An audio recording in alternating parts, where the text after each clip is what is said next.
Make money, make muscles, learn game. If you're listening to me, you're a hot dude. The hot dude life is not about your physical appearance. The hot dude life is a mentality.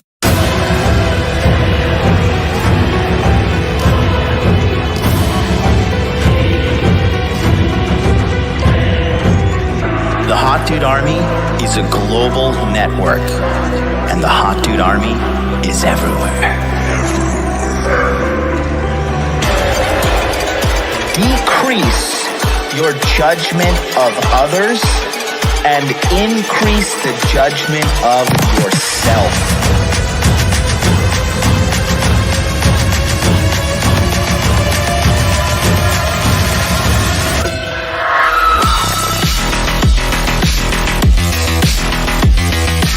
You belong to the streets, huh? 100%.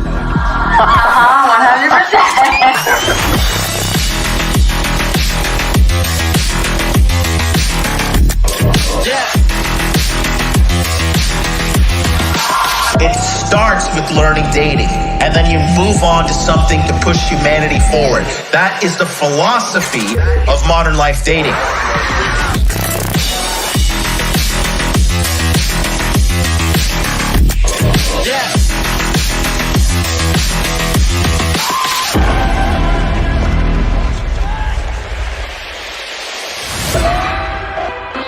This is a textbook example of really good game.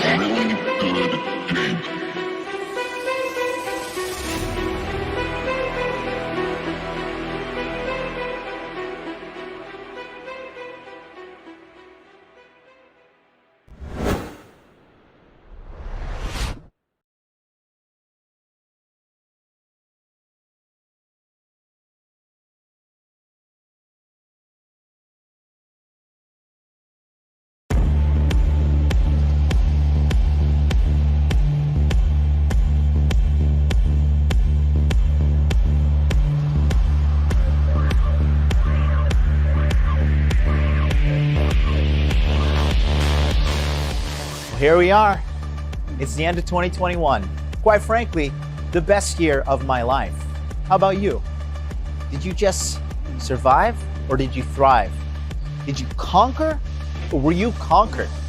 Let's be honest. I'm going to show you exactly what my life looked like this year. I don't want to cry.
So that's it.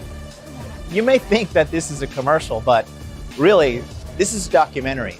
This is my life. I walked the walk, I talked the talk, and I became the man of my dreams. I became the man that I wanted to be, okay?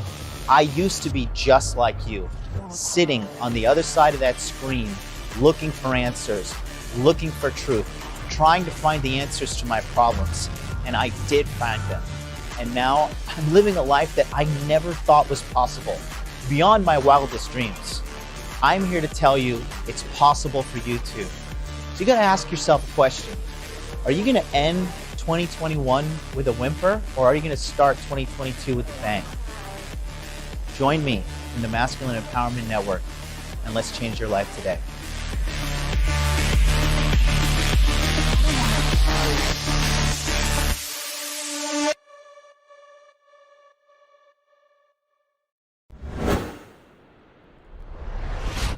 Boom, baby, we are live. Welcome to Interview with a Man, episode 480, free consultation Friday call-in show, 657-383-1318. That's the name of the game. Call in. I'm going to answer all your questions for free. What else you can do for free is you can go to masculineempowermentnetwork.com and get on the waiting list 100% for free. Just put your best email address in right here. Click here to get on the waiting list. In the last 2 days, we've had over 26 people get on the waiting list today. The link is in the chat. The link is in the description box below. You're going to get the whole 9 yards, okay? So what you need to do, right? Just got to put your email address in there, and you're going to get access to the following. 10 2-hour-long minimum. Usually they're 4 hours long each. But 10 2-hour-long Zoom coaching sessions featuring the top experts in the masculinity field for you to maximize money, muscles, game, frame. We're going to do it all. We're going to talk about how to manage LTRs. We're going to talk about how to get a bunch of dates on dating apps, how to close the deal, how to understand female psychology, how to understand the fundamentals of making money, building long-term wealth, physical fitness, you name it, we got it. We have it all. The schedule's going to be coming out. We're going to start dripping out the schedule from Monday. So you're going to want to get on this waiting list ASAP. In addition to that, you're going to get access to my course, Body Language Mastery, which is like seriously one of my best courses ever. Actually, you're going to get access to Body Language Mastery 1.0 and 2.0 completely for free.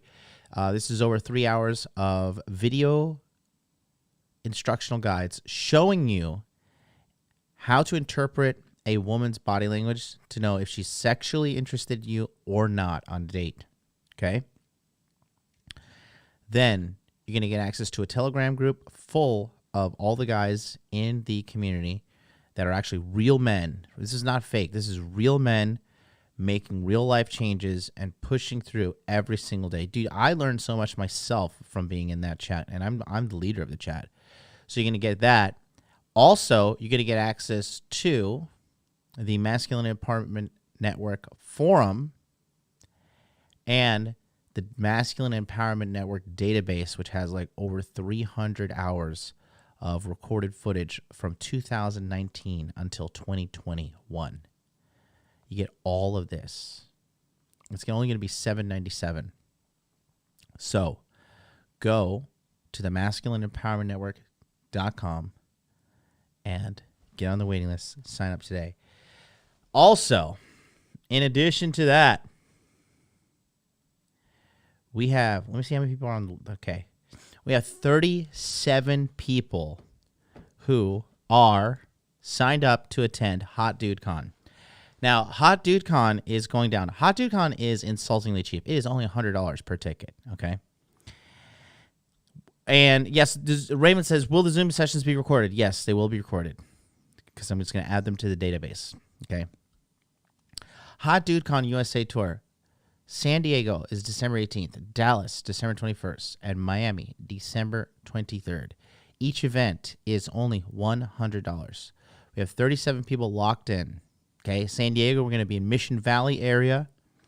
Dallas, to be declared. And then Miami is going to be Brickell and or South Beach, North Miami area. We're going to confirm that soon. This will all be confirmed by Monday. So if you want a ticket for this, go, because tickets are limited. This is not like some fake thing. Tickets really are limited to 50 people per event. So you're going to go to hotdudecon.com, okay, and get on the waiting list, or not, excuse me, buy your ticket now. Buy your ticket, because I'm telling you, Hot Dude Con will sell out. Hot Dude Con is 100% going to sell out.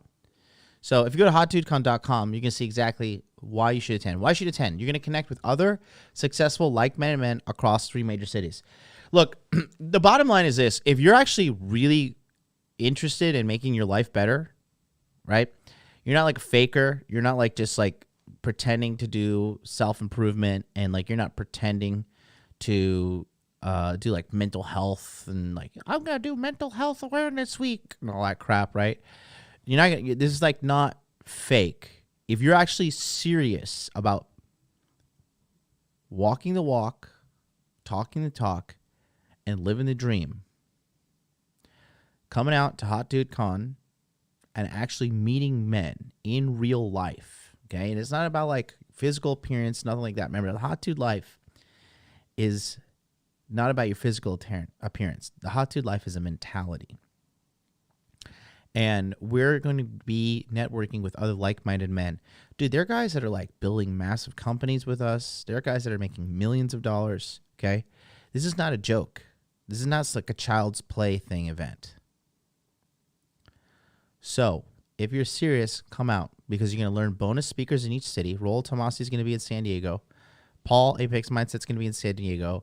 Red Pill Thor is going to be in San Diego. John Fitch is going to be in San Diego. Former MMA contender, welterweight contender, John Fitch. He fought George St. Pierre for the title. He's going to be there. You're going to network with fellow members of the Hot Dude Army, master the mindset of a multi-million-dollar earner, which is myself, receive top secret masculinity education delivered by experts, and drinks and dinner after each event, which is optional. So go to hotdudecon.com, get your ticket today, because tickets are limited. And if you think I'm joking, okay? If you think I'm joking, I am not joking. Let me see. Yeah, looks like 38 people. 38 people are locked and loaded for Hot Dude Con. So, yeah, people are DMing me, asking me about Hot Dude Con San Diego, like literally right now. So, I'm telling you, it's going to be lit, bro. Special speaker, Jonathan from Modern Life Dating. I'm looking forward to meeting all you guys. Seriously looking forward to meeting. There's Dr. Harambe right there. So if you have any questions, go to go to hotdudelife.com. Or go to Hot Dude Life and send me a DM. Also, check it out here. I was posted. I had an article written about me in How Living. High performance coach Jonathan Hogwood speaks on key areas men should focus on. This was posted on December 1st. So you can see this article, little article here written about me. But you can see what's going on, just my thoughts. Little mini article written about me. This, if you take a look on my Instagram, you can see Hot Living is this is their account right here. So this is the Hot Media Group, New York, Miami, LA, San Francisco, Las Vegas, Atlanta, Boston. So these people, gave me a little interview, and was doing my best to reach out and reach as many men as possible. So, I'm out here doing my thing, boys. Out here doing my thing. So come on, do your thing with me. Go to hotdudecon.com. It's going to be lit. Shout out to everybody. This account is hilarious. Dude, is this account even real? Glory be, amen, exclamation says, hello, John. I type hot on IG and your name first pops up. Is that even real? Is this a real account? What is that all about? Free Dr. Harambe. Dr. Harambe is free. Yeah, so Blue Blocker MLD is here today. I'm actually, dude, after yesterday's stream of such a long stream, I looked at my eyes, I was like, yikes. Yikes McGikes, bro. Cannot be not wearing these blue blockers because I didn't, looking at these two massive screens is like, it damages my eyes, mate. I was up till like 5 something last night too, talking with King Dre and doing a little post-show work. And yeah, man. So I think Blue Blocker MLD is here to stay. Because just staring at these screens, I got these 2 big lights too on top of that, and I'm always looking at my freaking phone. Oh boy, who boy. Anyways, let's open the phone line. Welcome to Free Consultation Friday. So today's show is your first time ever. Right there, Hot Tune Hotline. Call in with your questions, 657-383-1318. And I'll answer all your questions 100% for free. I have to be up early because the insurance people are coming to, I have to fill out all the paperwork to get the money for my stolen Rolex. So we're going to see who calls in. We're getting things started up over here slowly but surely. And, yeah.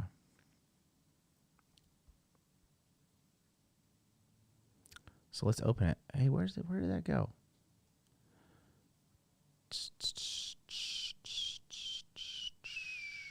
There we go. Okay, here we go.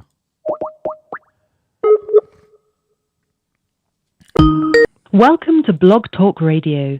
Please enter your host PIN when finished.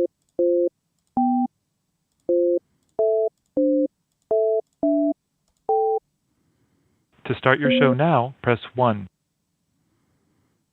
Your show will go live in 5 seconds. 4, Okay. 3, 2, There we go. 1. Cool. Blog Talk Radio. Blog Talk Radio. We're in. We're live. We're in there like swimwear. So call in right now, 657-383-1318. No calls too small. And the only thing that is foolish of you is to not ask the question that you want answered. All your questions, okay, will be answered. 657-383-1318. Hey, MLD, when are you going back on Fresh and Fit? December 27th.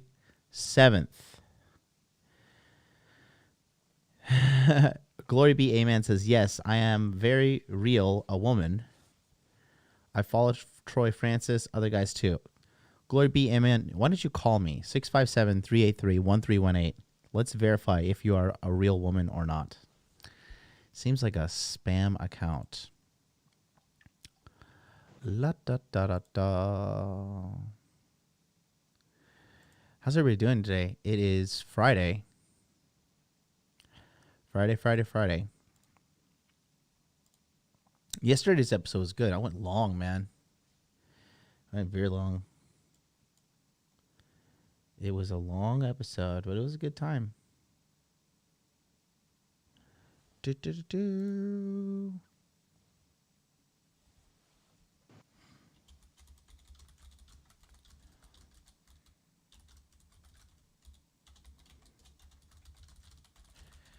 Bum, bum, bum, bum. 657-383-1318. Okay, we got 682 on the line. Let's bring him on. 682, what's Morning, up? John. Hey, who's this? Raymond? Yep, it's Raymond. What's up, bro? So, not much. You're doing pretty well. Glad you're back. Thank you. So, my question today is something that you kind of touched on yesterday, and that was the idea of balancing knowing that you're enough while also wanting to improve. Because that is something I have had trouble with, because I'm either panicking that I'm not good enough, or I'm sitting on my lazy ass being a complacent bum. And I've not found the balance yet. Is it just something I have to refine? Can you elaborate a little bit more on that? I mean, it's not really anything super specific. It's just I go through bouts of really intense motivation, which I know you shouldn't rely on. And then I get discipline built up for a while. And then I start focusing on okay, I'm going to build myself up, recognize all the good things I've done. And then as soon as I do that, then I start slacking again. Yeah. You're 20, how old are you, 21? I just turned 23, 23. actually. Birthday was November. Okay. Happy belated birthday. So, well, the thing is this, right? You were doing this all on your own before, correct? Yes. Right. So, now that you have me and a little bit of guidance or whatever in your life, you'll get a little bit more laser-like in your focus, right? So the thing is, you want to, you want to focus on just like getting consistent with your actions. So are you like sitting around like feeling bad about yourself and talking shit, or what's going on exactly? No, it's not that I'm sitting around feeling bad about myself. It's just that I get complacent now. Like, my own mental dialogue has gotten a lot better since I started calling in and improving myself. And I was in a bad spot before. Now I'm in a slightly less bad spot.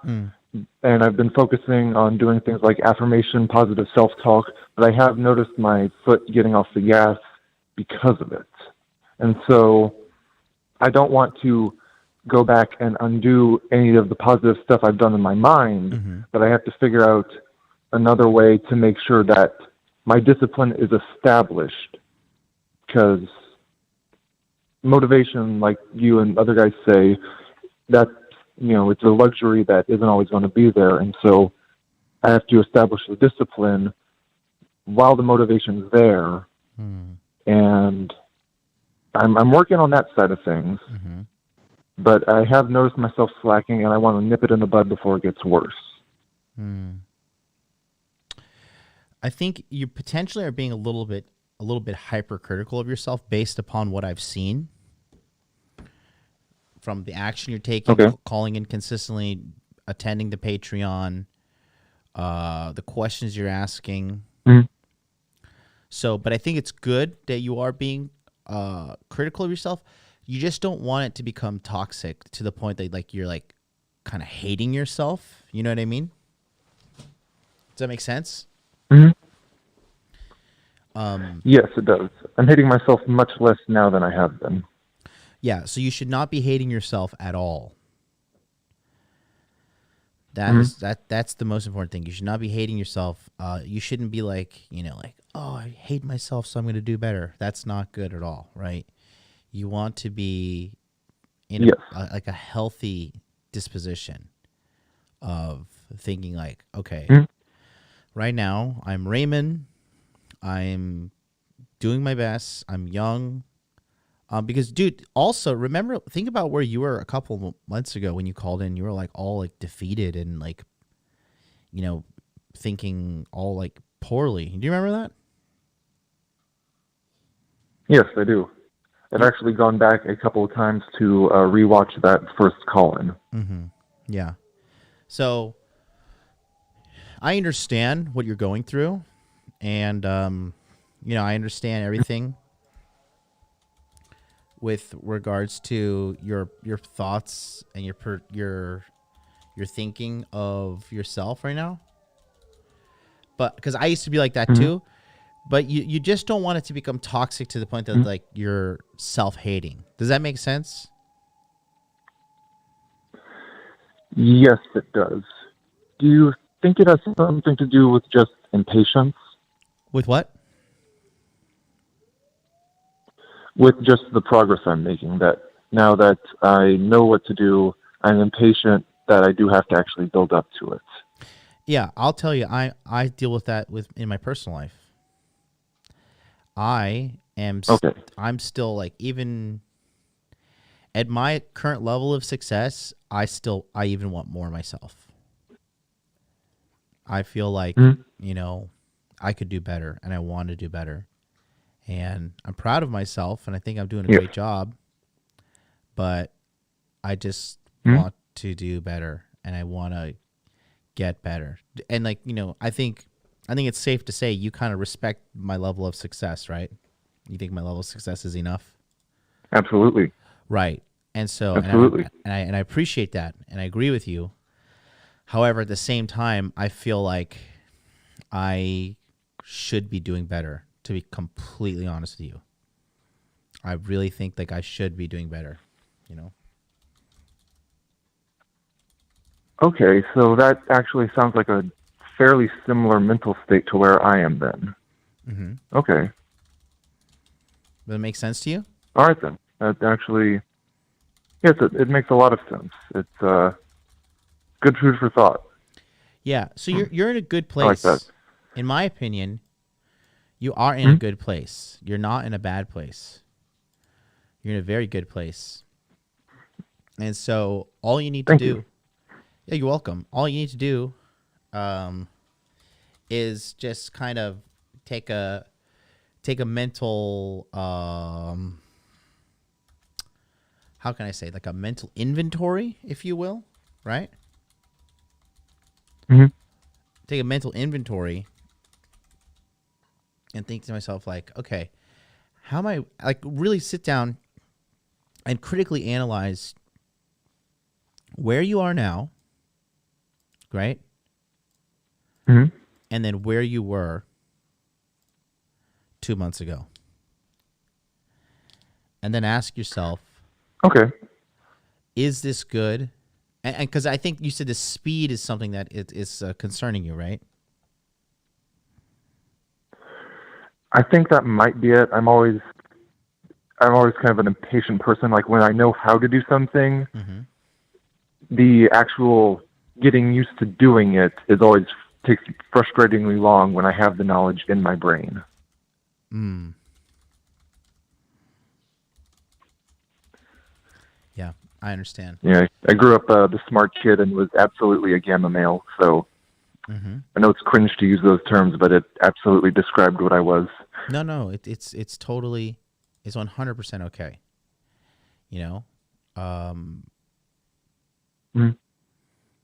Having like almost this kind of superiority complex. Is that what you mean by saying the gamma male? Like intellectual superiority complex. There was definitely that, but it was just other things too. Just like the more soft side of things, like thinking the world should be as logical as I was, which is not true, and I realized that, and things have actually gotten easier for me since I realized that, and since I've started playing the game instead of ramming my head into a wall. But like I say, I think that is just one of the carryovers from that, side of me, which I had, 22 years of practice in, so it's going to take a bit to shake off the last traces of it. Yeah. Yeah. Well, ultimately, I'll say this. You are definitely on the right path. Okay? Yes. And as you continue to get better in life, the bar is just going to get raised again and again and again. Right? Yeah, the finish line is never quite there. It's like, chasing the pot of gold at the end of the rainbow. Yeah, because when you hit the finish line, like it'll feel good for a while, but then you'll be like, okay, now what? Where's the next finish line? Yeah, you'll start looking for it. You'll start wanting it and desiring it more. You know what I mean?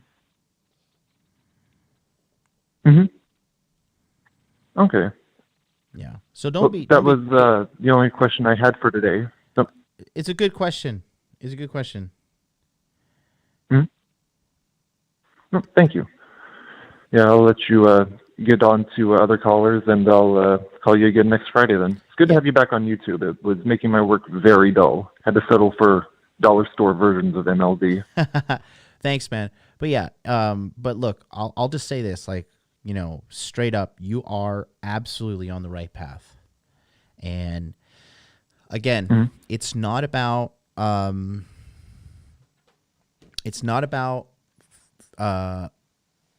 how hard you go. It's not about anything but consistency. That's the biggest thing. Consistency. As long as you can keep it going, you're going to be in there. So I will let you go. We got someone else calling on the lines, and we'll talk soon, okay? Just stay on the path. Stay on the path. That's the number one thing, okay? Will do. Absolutely. All right, buddy. Peace out. See you at Hot Dude Con. I will. Bye-bye. Bye-bye. Speaking of Hot Dude Con, shout out to Gabriel F. Okay. He just signed up for Hot Dude Con literally right now. Guys, I'm telling you, Hot Dude Con is going to be freaking lit. Okay. I'm already coming. I just want you guys to come too. And I want you, can I move this aside? Because I want you to see, like, look at my pimp daddy Burberry fucking. I look so good. Come on down. Sign up for Hot Dude Con. When can we expect an email with the details? We're going to have everything finalized by Monday. So you'll have an email and a Telegram group all set up by Monday. Okay? So, how did your Rolex get stolen? Oh, I trusted a fucking idiot. Let's just put it that way. I trusted a moron to allow people into my house. A moron with no integrity. And then I sat around thinking about it. Trying to figure out who stole my damn Rolex for like fucking 2 weeks. It was like this. I just sat around thinking like this. I was just like, who stole my fucking Rolex? Son of a bitch. Just racking my brains. That was just like my highlight right there. But it's all good. Because the good news is because my insurance company is literally coming here in like gonna be here in 9 hours and 45 minutes actually. Why was my Rolex out? It was in a display case. It wasn't out. It was in a display case, and they actually stole part of the display case. I just can't believe it. I cannot believe it.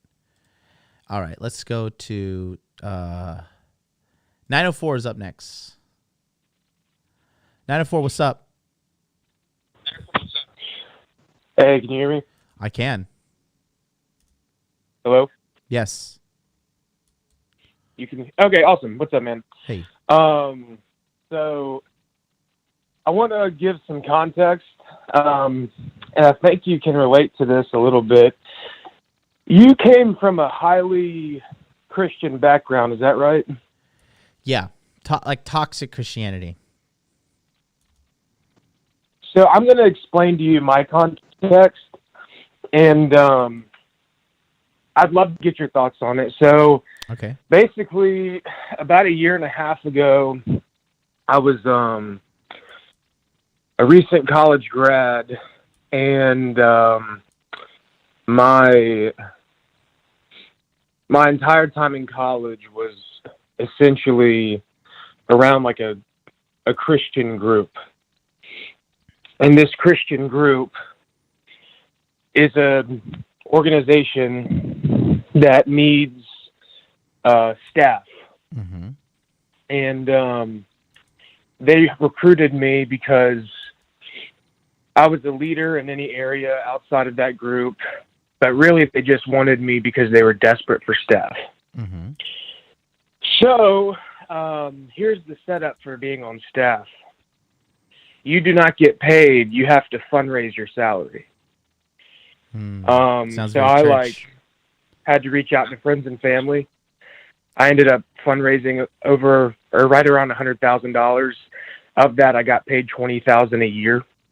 Damn. And this is like hold on. This is like a church thing, or I'm being vague on purpose.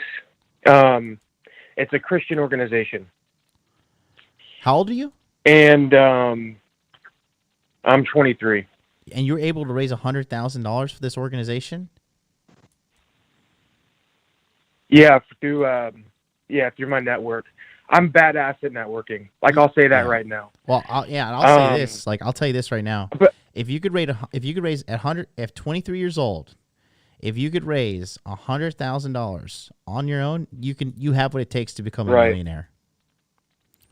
Just so you know, you have what it takes to become a millionaire. John, so let me tell you, man, I'm kind of calling just to say thank you, and I'll explain to you why. I feel like the red pill has given me access to potential of millions that otherwise I would have just worked for somebody the rest of my life. So so let me just keep going with this. So this organization, they long story short, I'm like now doing ministry with this organization. Okay. And then I take the freaking red pill and I'm like, oh shit, this is stupid. And when I say this, what I'm talking about is saying yes for somebody else instead of saying yes for me. Yeah. Instead of doing something that I want to do, I'm doing something out of oh, well, I should do this because it's the right thing kind of deal. Mm-hmm. And because this ministry is to college students, the dating advice that is given is so terrible.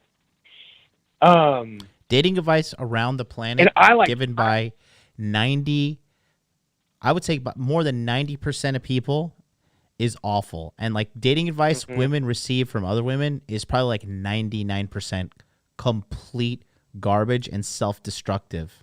But go ahead. Yeah, man. So like what I was seeing is like these guys who I cared about, like I've really invested a lot into them, complaining to me and like, not even just complaining, but like heartbroken over girls. And I'm over there telling them like, dude, just stop caring. Let's go to the gym together. Let's figure this out. And they were like, is that what Jesus would want? Like, doesn't Jesus want me to still love her well and everything else? And I'm like, dude, I think Jesus doesn't want you to care about this girl anymore. Like, you know what I mean? Like, just tried anything I can to help them get over this crap. But bigger story here. So, I began to learn about kind of the reality of men and women. But what I really begin to understand is this idea of mental point of origin. And making myself my own mental point of origin. And so what I decided to do recently, John, is I actually quit the job. Good. 6 months prior to my commitment. Good. And I did that because, for obvious reasons, it's not what's going to best serve me. Yes. I have a sales job lined up, and I'm looking forward to that. But here's the thing, man. I'm going back to a location where a lot of my church and Christian friends are still there. And dude, I'll be honest, I'm wrestling with my faith. I really don't know. But one thing I do know is like, I don't want to give a church any more of my time and money. Yeah. I really just don't care about the ideology that a lot of these guys believe. And I'm a different person now. Yeah. I just am. All of them are contacting me and hitting me up because I'm going back into that place, into that location, wanting to hang out, wanting to know the reason why.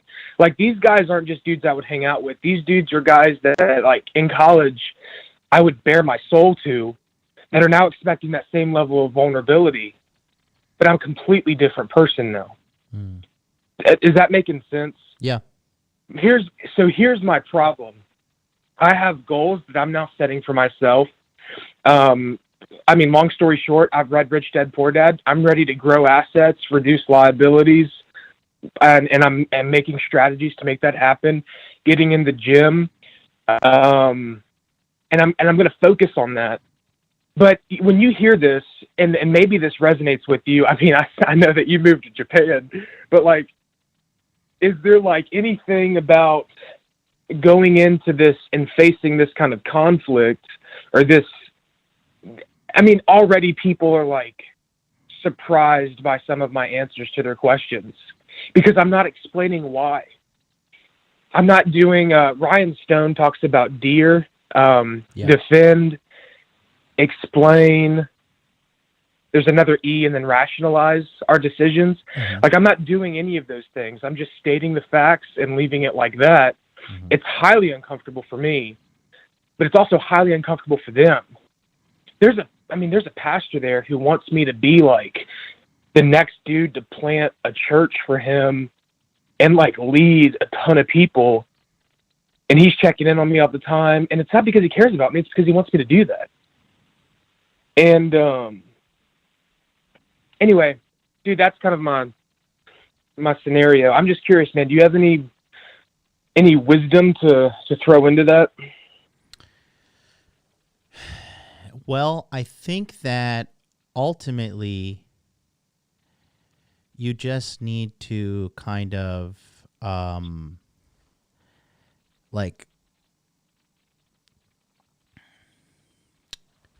think that you just need to I think your instinct is right. First of all, to take care of yourself. Okay. Now, I'll be honest with you. Okay.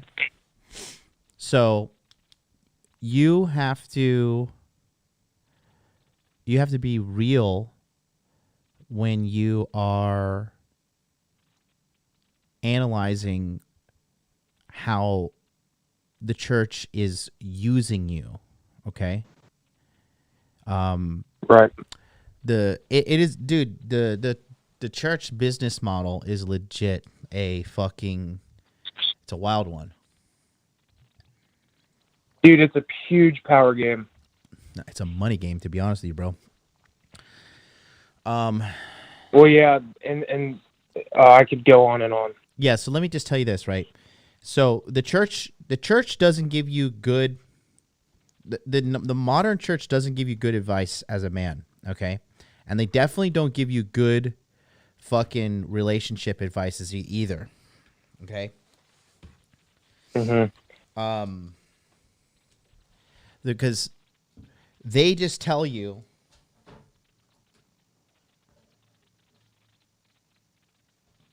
one second. They tell you that all this stuff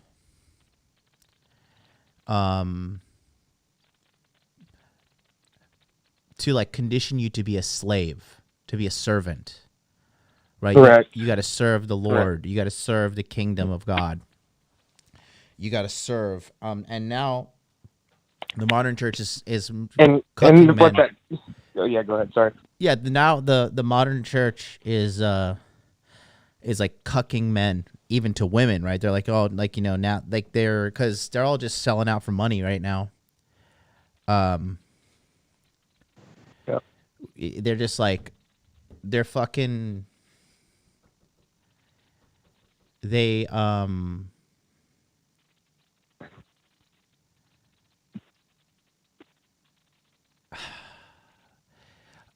the church is really selling out to the feminine and feminist imperative in the United States of America, only for the sake of money. Oh, 100%. Yeah. Only for the sake of money.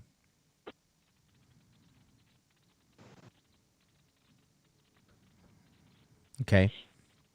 And so, yeah, I agree. What's your name, buddy? I'm just You're not. call me Tyler. All right, Tyler. Tyler, first Go of all, ahead. you're not that important. Don't worry about it, bro. Secondly, like, anyways, I'm just gonna call you Tyler. I'm gonna respect you. Trust your instincts, okay? I was about your age when I started losing my faith in church and Christianity and all that stuff, right? And it's kind of like sad to deal with it, but it's ultimately Dude, yeah, it is sad. Yeah, because ultimately you want to fucking be able to gravitate towards real truth, okay? Because when you gravitate towards real truth, from there, then that's where real riches flow from. Okay? Right. Yeah. Yeah, I mean, I 100% agree. Dude, even making 20 grand a year, I was able to make 10 grand off crypto just from following Cultivate Crypto. I couldn't believe it. Oh, Yeah. this is crazy. I haven't even taken a course yet. I'm doing that next quarter. But you're right, man. I can really attest to that. Rich Cooper was the first guy I watched, and yeah, he got me into Rolo, and then from Rule Zero, I found you. And man, the power of asking the question, "Is this the best thing for me?" is some of the best financial advice anyone can ever get. Yeah. And I'll tell you this, Tyler. Yeah. The fact that you were able to raise $100,000 by yourself as a 23-year-old man without fully developing your skills as a businessman, right? I'm 13 years older than you. I'm 36 now, right? And from what I'm looking at and what I'm analyzing, because my sales and marketing skills are way higher than yours right now. And that being said, Sure. you are able to raise $100,000 by yourself. When I was 23, I was not able to do that, right? So you absolutely have a special talent, and you have a special ability to make your life way better than it currently is. So I would say this: trust your instinct. It seems like your internal, you're like your kind of inner your inner voice. We call it like your inner. What do we call it? Me and Ryan call it something like your inner guide is pulling you down the right path. Yeah. Definitely. Trust it. Are you on the waiting list for the I Masculine appreciate Empowerment that. Network?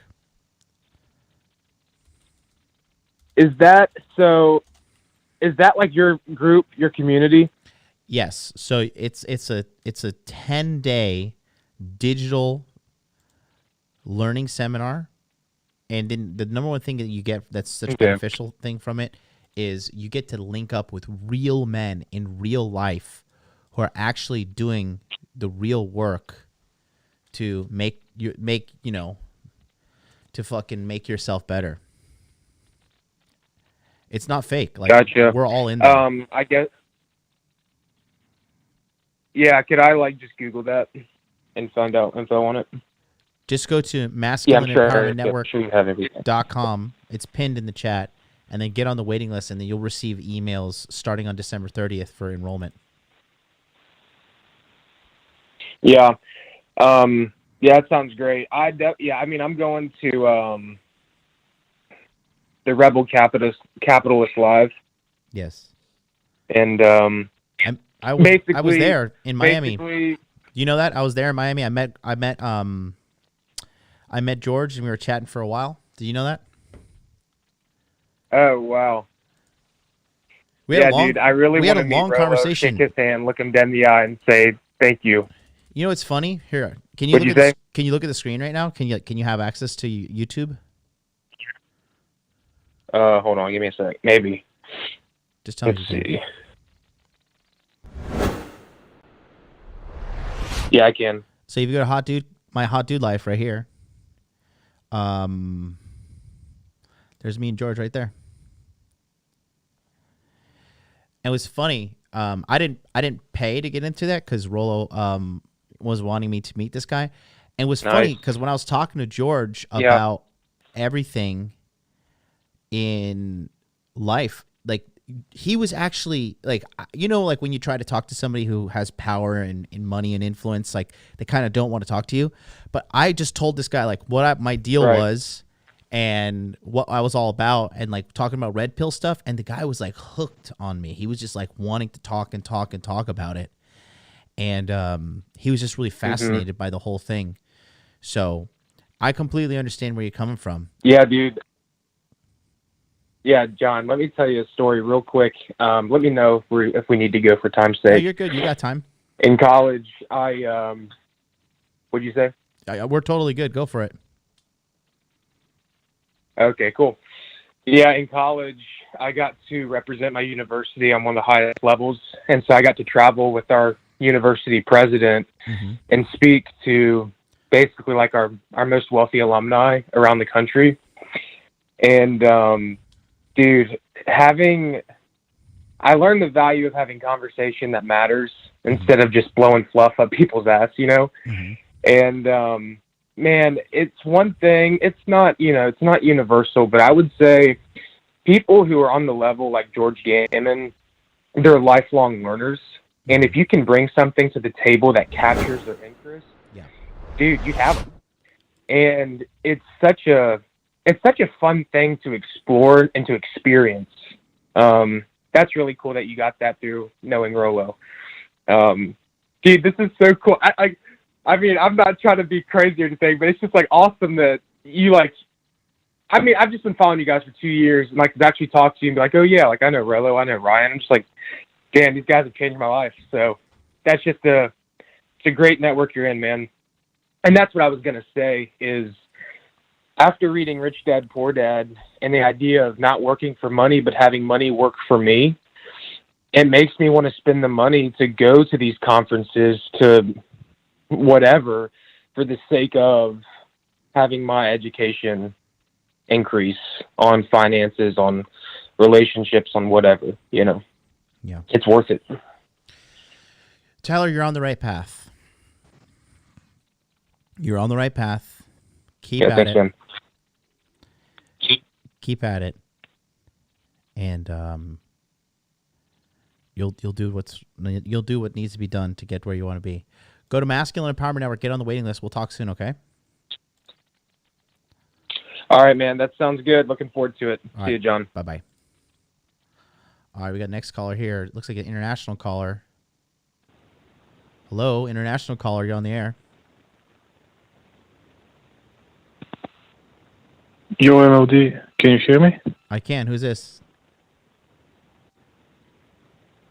Hey, MLD. This is Peter from the Masculine Empowerment Network. Hey, who is this? I joined you this year. Peter. Oh, how are you, buddy? Hey, so I'm a bundle of sticks normally, but the hard stuff we deal with rates. I've got a more business-oriented question for you. Maybe not a business-oriented, but a small attempt at business. I have this friend who's really deep in medicine. He has a very good understanding of dieting for performance, meaning he's into nootropics, brain optimization, mindfulness, and similar practices.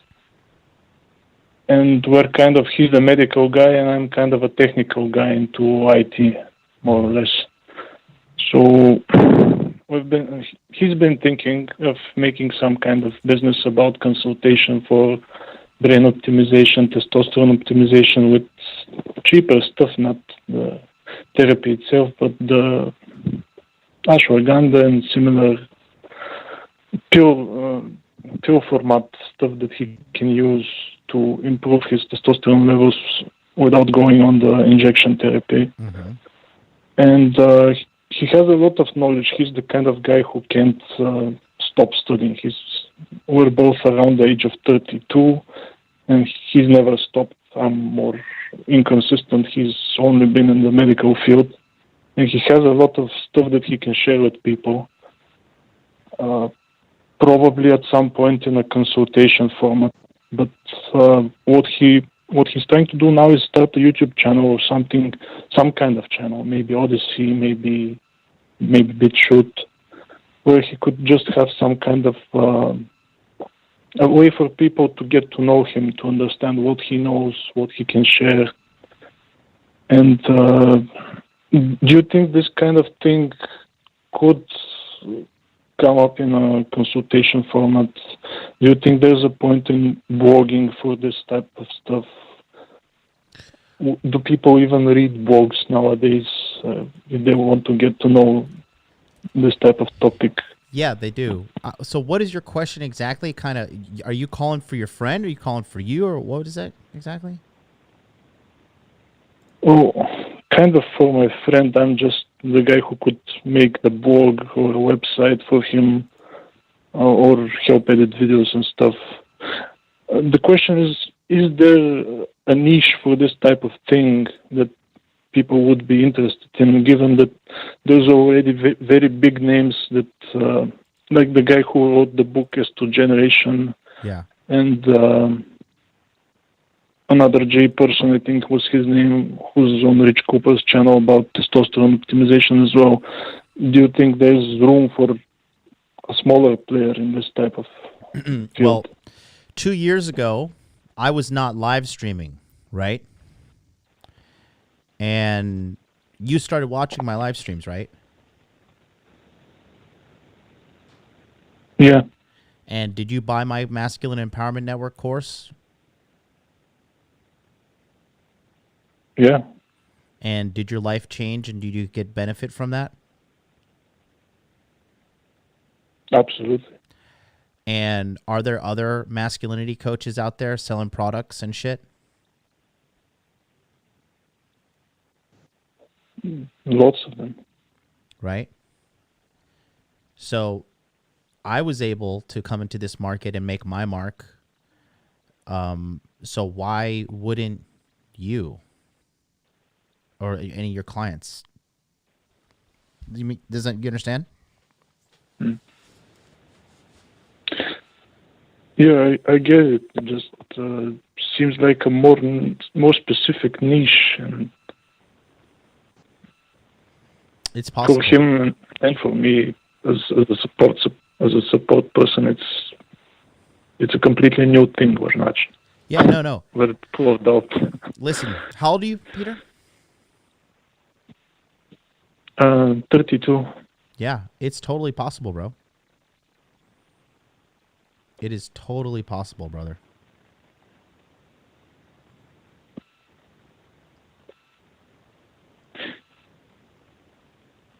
Yeah.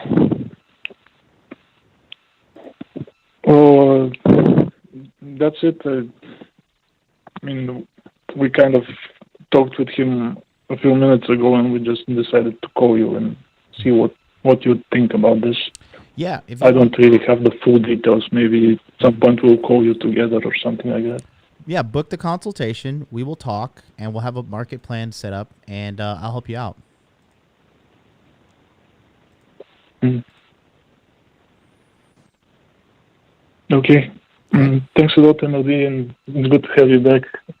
Thank you. On there. Thank you. I really appreciate that. I really, truly appreciate those words. It's good to be back, man. It's good to be back in the seat, mentally refreshed, got my new version of thinking, my new self. And, man, it's crazy because I'm still doing a lot of work on restructuring my mind and restructuring myself. And bro, when I'm fully changed and fully evolved, my message is going to help even more men, bro. I'm telling you, I'm only getting better because every single day I'm just working on becoming better and better and better. And then my message will be able to help men more as well, including men like you who are smart enough to watch me. Mm-hmm. So yeah. I'm going to let you go. And I got to tell you, it's noticeable. What's that? Yeah. Yeah, okay. Say that again. I'm saying there's a noticeable change with you from what little I've been following you for at least 8 months, but there's a noticeable change with the way you talk and the way you act compared to the previous year and so on. Thank you so much. There's really a change there. Thank you so much. I really am. I'm not fake, bro. I'm 100% real. I'm working on myself as a man. You guys live. I'm live streaming my life with lessons, but also my personal evolution, and everything that I learn and optimize. I'm just going to teach back to everybody. It's a feedback loop, and I'm just going to keep on pushing hard and hard and hard to help all you guys. I wish you were living in America so you could come to Hot Dude Con, because Hot Dude Con's going to be so awesome, bro. I look forward to meeting all my bros. It's going to be awesome. Next time, though. Yeah.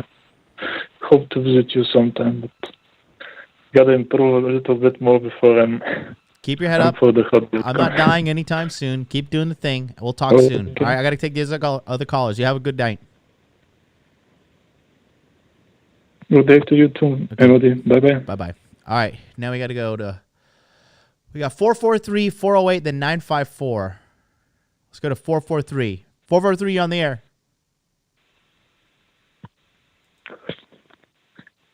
Hey, my name's, do you want to give my name, or how does this start? Yeah, you can tell me your name if you want to.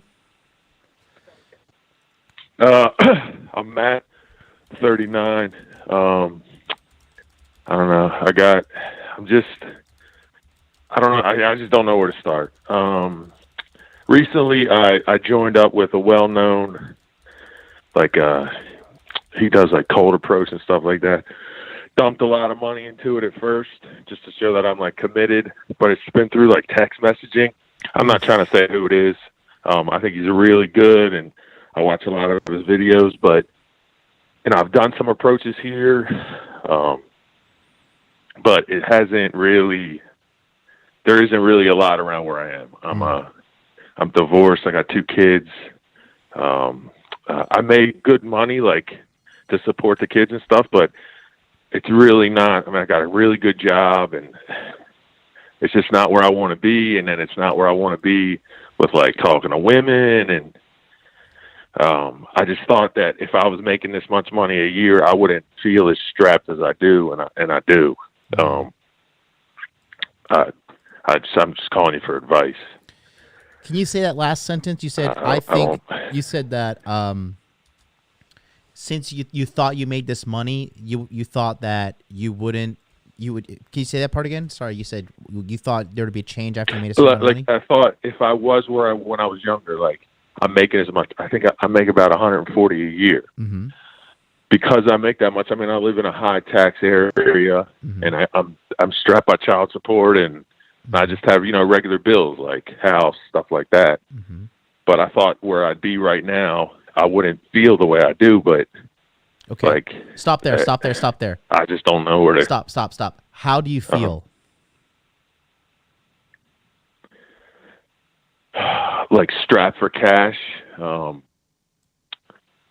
I'd like to do more for my kids and I can't. Mm-hmm. And then as far as like meeting women, not meeting anybody, I tried like the online thing, just didn't work out. It was only fatties and single mothers. And I have no interest in that at all.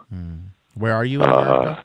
And then even the ones that I'm in, near Washington. I'm near Washington D.C. Oh yeah, it's a terrible area. Okay. Yeah.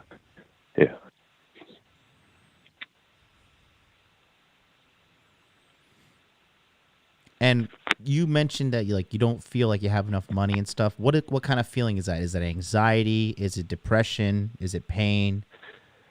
Or what?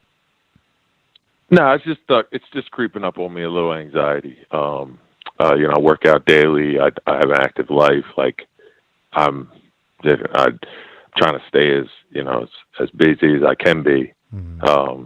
And it's just creeping up on me. Like I shouldn't be feeling like this, like being in a position I am. And then as the kids get older, I want them to be in the best position they can be. I want to blame the child support, but that is what it is. It's not going away. Just if I had that money, I wouldn't feel this way. That's all I know. But if there's a way to like secondary income, and then with the job I have, I can't really just start like moonlighting into something else without letting them know first, because of like clearance and all that. Yeah. Do you? I'm gonna ask you a question you might think is like kind of off the wall, but you said your name was Mac, M-A-C? M-A-T. Oh, Matt. Matt. Sorry. So, all right, Matt. Well, did you have any like kind of traumatic events happen to you in your childhood, and or maybe due to your divorce or anything like that? Anything like emotionally scarring that you're carrying around with you? I mean, I don't know. My divorce was bad. I put everything I had into the marriage, and she left me, and she's with a dude who was her friend. They lived together. They had another child. I have to deal with her daily. Like, it's not, that'll always be there, I think. But, you know, I'm way better than I was when this happened she left me in 2016. We divorced in 2019. But I think that'll always be there. It's just, that is what it is with that. No, it's okay. But did the divorce, right? Did the divorce in itself cause you new and fresh emotional and or psychological pain that you still carry with you today?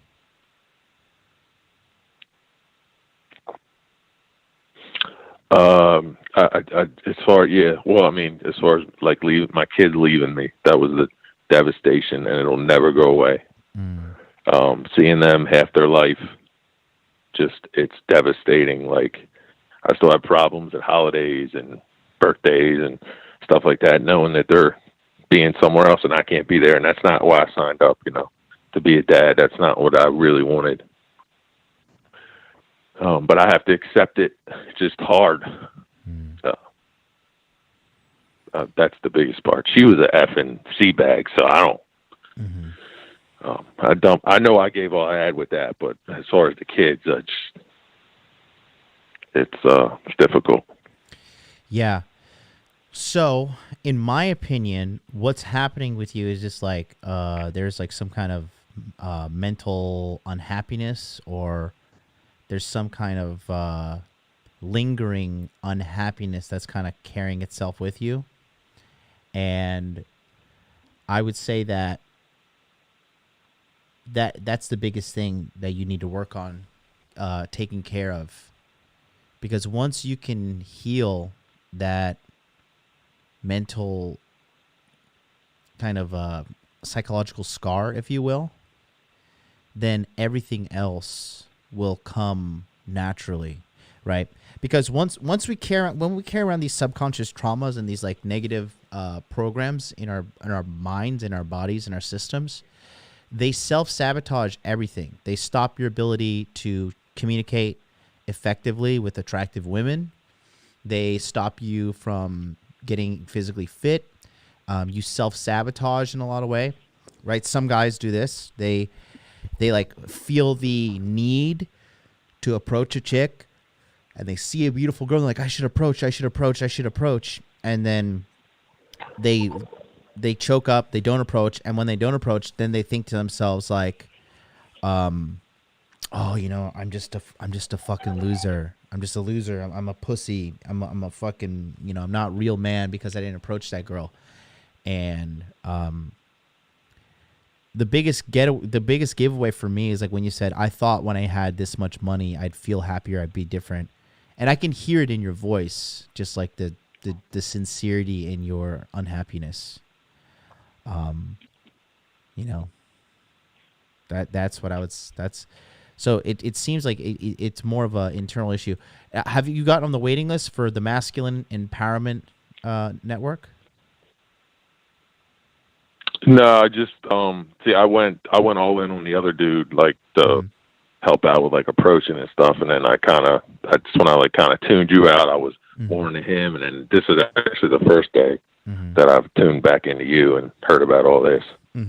Yeah, get on the waiting list so you can just read all the stuff.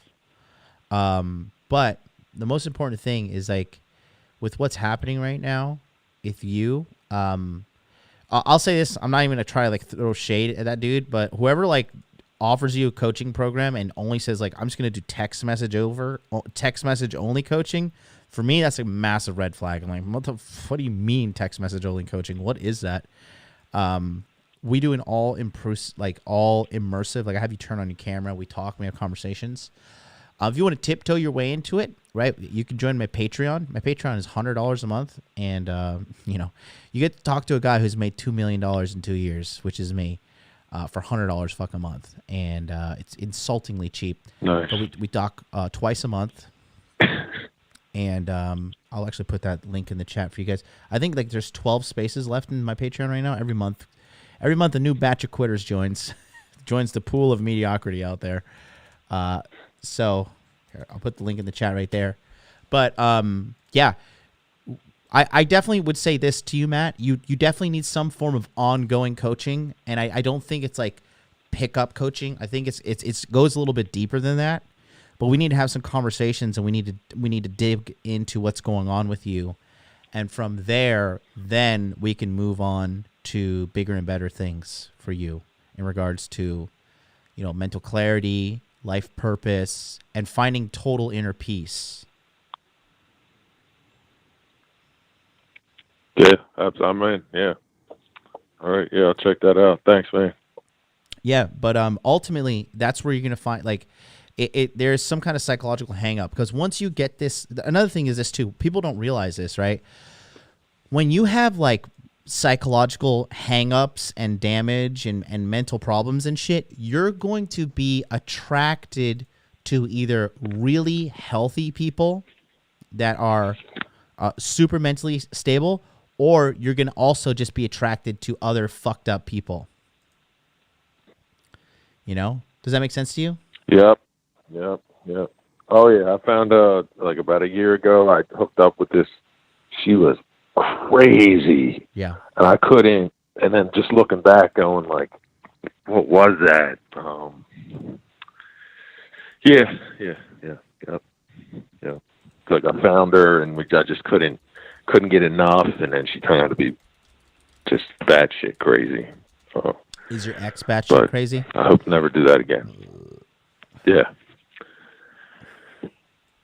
Yeah. And what kind of guy is she with all now? All right, cool. Yeah, I'll check that out, man. What's that? What kind of guy is she with now?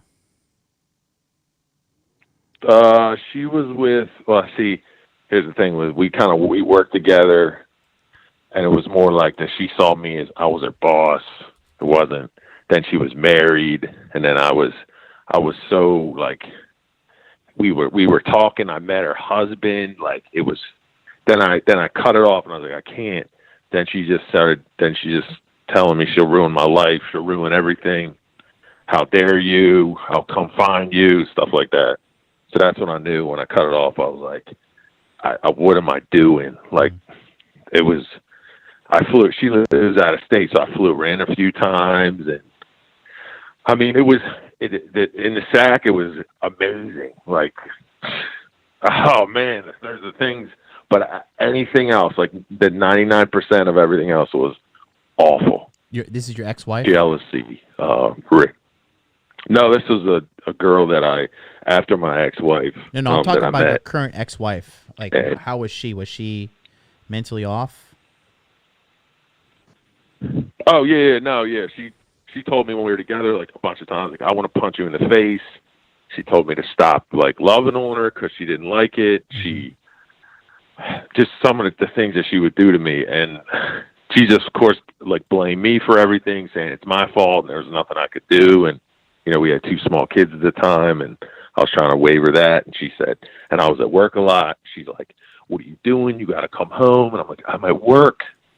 So then she met another dude, and they started texting each other, and then we hung out. It's funny because we all hung out. We were all friends. And then he claims that he didn't know who I was. I mean, I played basketball with a dude, and now he's over there with her. And then they had another child. So, yeah.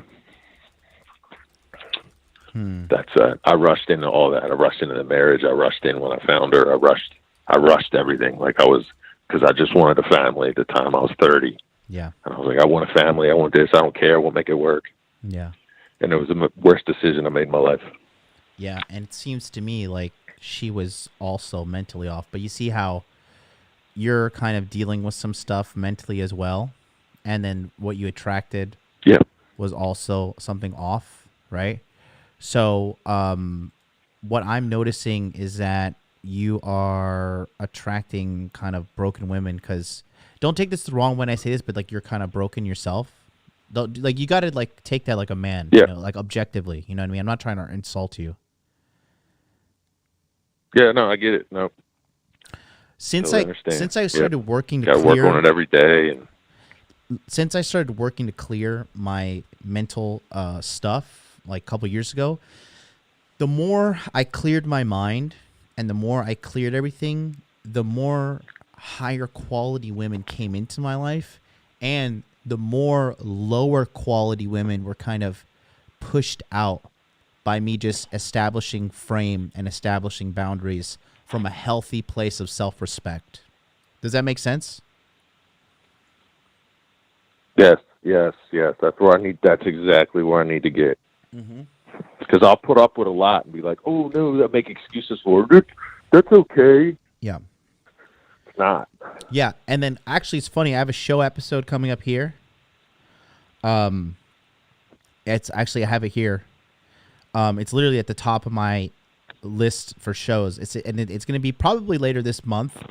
Why a woman treats you bad, and a lot of guys think like when like a chick is nasty to you, like if you approach a girl and she's nasty to you, or if you you're with a girl and she's like, oh, I don't want to see you anymore, or she breaks up with you in like a very like toxic kind of way, like, you know, ghost you or just like disappears out of your life or anything like that. That's really toxic. It's really unhealthy. And a lot of guys think because the way that this woman, like if you approach a girl at the club, she's like, fuck you, I hate you, get away from me, throws a drink at you, or you're in a relationship with a girl and then she's like, oh, you know, I can't see you anymore, it's been great, blah blah blah, but it's over. And then she like doesn't want to talk to you anymore. If they do super toxic shit like you know, fucking you know, just like cease all communication, like block you, fucking go and talk bad about you to people, like, you know, key your car, just like burn your shit that you gave them, delete all your photos off Instagram, all that shit. Guys think like, oh damn, like I must be such a bad person because I caused this woman to do that shit. But the reality is, it's just that woman is so fucked up in the head, because a mentally healthy person wouldn't do such toxic things. You know, if you like dated a girl and like you guys got in a fight and then she like goes to her Instagram and like deletes all photos of you and like, you know, mails you back all the stuff you bought for her and like impulsively does this shit. Yeah. What's that? Yep. The one girl did that. She sent everything back to me. I was like, what the fuck? Yeah.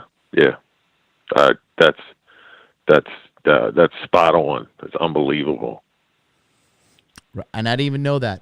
I didn't even know that about your situation. You see, I know what the fuck I'm talking about. You know? Man, yeah.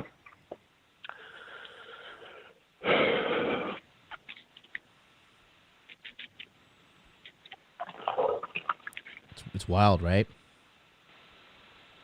Yeah, so it was funny when I joined, like it was like a few months ago, I was either going to go with you or the other guy. And I was like, I'll go with the other guy because it seemed more towards like, just towards the cold approach, which I thought that I needed a little work on. But with you now, it seems like, and I found you through Rolo and Rich and Troy Francis and all those guys. So what it seems like that I should have joined you to get an overall workup on everything, as opposed to just see woman approach woman. Yeah. That. Yeah. But live and learn. Yeah, you're good. No, you're good. You're good. It's smart that it's smart that you called in and we talked about this. But yeah, man, I want you to get better, Matt. I think that you're doing the right thing. I think that just keep watching and call in if you're strapped for cash. That's fine. Just keep calling in. Patreon is every second and fourth Monday or second and fourth Sunday. So I would say that you're going to need ongoing help. This is not just going to be like a call in. Oh, I'm cured. You know, I'm cured from everything. Yeah. So just give me some time to work with you, and we should be a-okay. You know what I mean? Yeah, I mean, what you're charging is right. It's insultingly cheap. It's not much more than I was getting charged in the other dude. So it's not as far as like the $100 a month. I could definitely start there and then move on up whenever I can. And it's not about the money for me. It's like at this point in my life, it really is about curing guys. Like that's where that's where my ego is satisfied, to be completely honest with you. When I cure people, when I cure them of their bad decision making, cure them of their bad habits, cure them of bad psychological programs, right? So yeah, that's what I'm thinking. Yeah, man. Yeah, even this conversation, like, I didn't even expect this. I expected to be like, here are my problems, and then you're like, okay, yeah, just join and we'll talk. Okay. Even this is, man, more than I expected. Dude, I'm the best, bro. I'm the best men's coach on the planet. I'm the best there is, the best there was, the best there ever will be. I am the best. And I'm the best because I am the work. Okay? I am the work. I do it every day. And it's not a game. This is not some YouTube shenanigans. This isn't some YouTube popularity contest. I don't do drama clicks, none of that stuff. I do hardcore self-improvement, real self-improvement from the core inside, moving outwards. So I got you, bro. Call me again if you want to talk anytime. Let me take these other callers on in the meantime. Yeah, think about that. Digest that for the day, okay? All right, thanks, bro. Yep. All right, yep, peace out. Later. All right, let's go to 408. 408, you're on the air. What's up? Hey, what's up? Good morning, John. It's good. Well, first of all, glad to see you're back, man. Thank you. I'm not sure if you remember, but my name is Armando, and we spoke a while ago. Actually, I was the one who called in. You're the California guy. Really upset. That's right. Yeah, yep. Angry at the White Knights, but really you made me realize that it wasn't the White Knights I was angry. I was angry at myself. Good for you. Just using that as a way to sort of vet. Yeah. Hey, man, I'm doing really well. Great article by Haudi Living that this person did. Thank you. Via LinkedIn. I checked that out. It's a great article. You look great too, man. You look like a boss. Thank you. Yeah, just calling to update you with some good news and hopefully continue to get your guidance here as far as what to do with next steps. So I'll start by saying that I finally got my tech job, remote, which is what I wanted. Good. Congratulations. The other detail is that this company Armando, I joined is not a. Have you taken a moment to congratulate yourself and be like, "Yo, good job, Armando! Like you did something hard." No, because I'm not satisfied yet. I'm not where I want to be. You should, though. Let me just until I get there, then I'll start congratulating myself. Listen. Congratulate yourself now. Congratulate yourself now, because by congratulating yourself now and thanking yourself now, okay, you are going to be able to fucking do so much more and so much better. You know, don't put off don't put off loving yourself and nurturing yourself, because it's a healthy thing to do. And then once you're able to do that, bro, you're just going to get better and better and better. I wanted to stop you in your conversation and tell you that because it's super important. That's the only reason why. I didn't mean to cut you off, but it's super, super important. To get where you want to do, you have to stop and congratulate yourself on the progress you've made. Okay? Yeah, no, and I appreciate that. One thing that I've been told many, many times before in the past is that I'm too hard on myself. So the fact that you just were able to recognize that right away and remind me that I need to start, just being more, I don't even know what to say, just more proud of myself and really just stop and celebrate your victories, right? And just always hustling. But I appreciate that. I really do. And I understand where you're coming from, but I'm so eager right now. I'm so like hungry that I just don't feel like I have the time for that right now. But it is important for mental health, and you're right. It's a good reminder to do that. So I appreciate that. Okay, so the last thing that you mentioned was like make sure that the company that you join is not a California-based company. And that's another thing that I also took in consideration. So this company that I'm working for is based off Maryland. So it's not a California-based company. So that's another detail that I wanted to throw in there, which completed the mission, right? I took every little thing that you told me and I did it, right? Now, what my next step is to get the fuck out of California, right? I don't know if you recall, that's one of the missions that I have to overcome, because it's just the standard of living here and feeling stuck, basically. And so my plan is to move to San Antonio, Texas.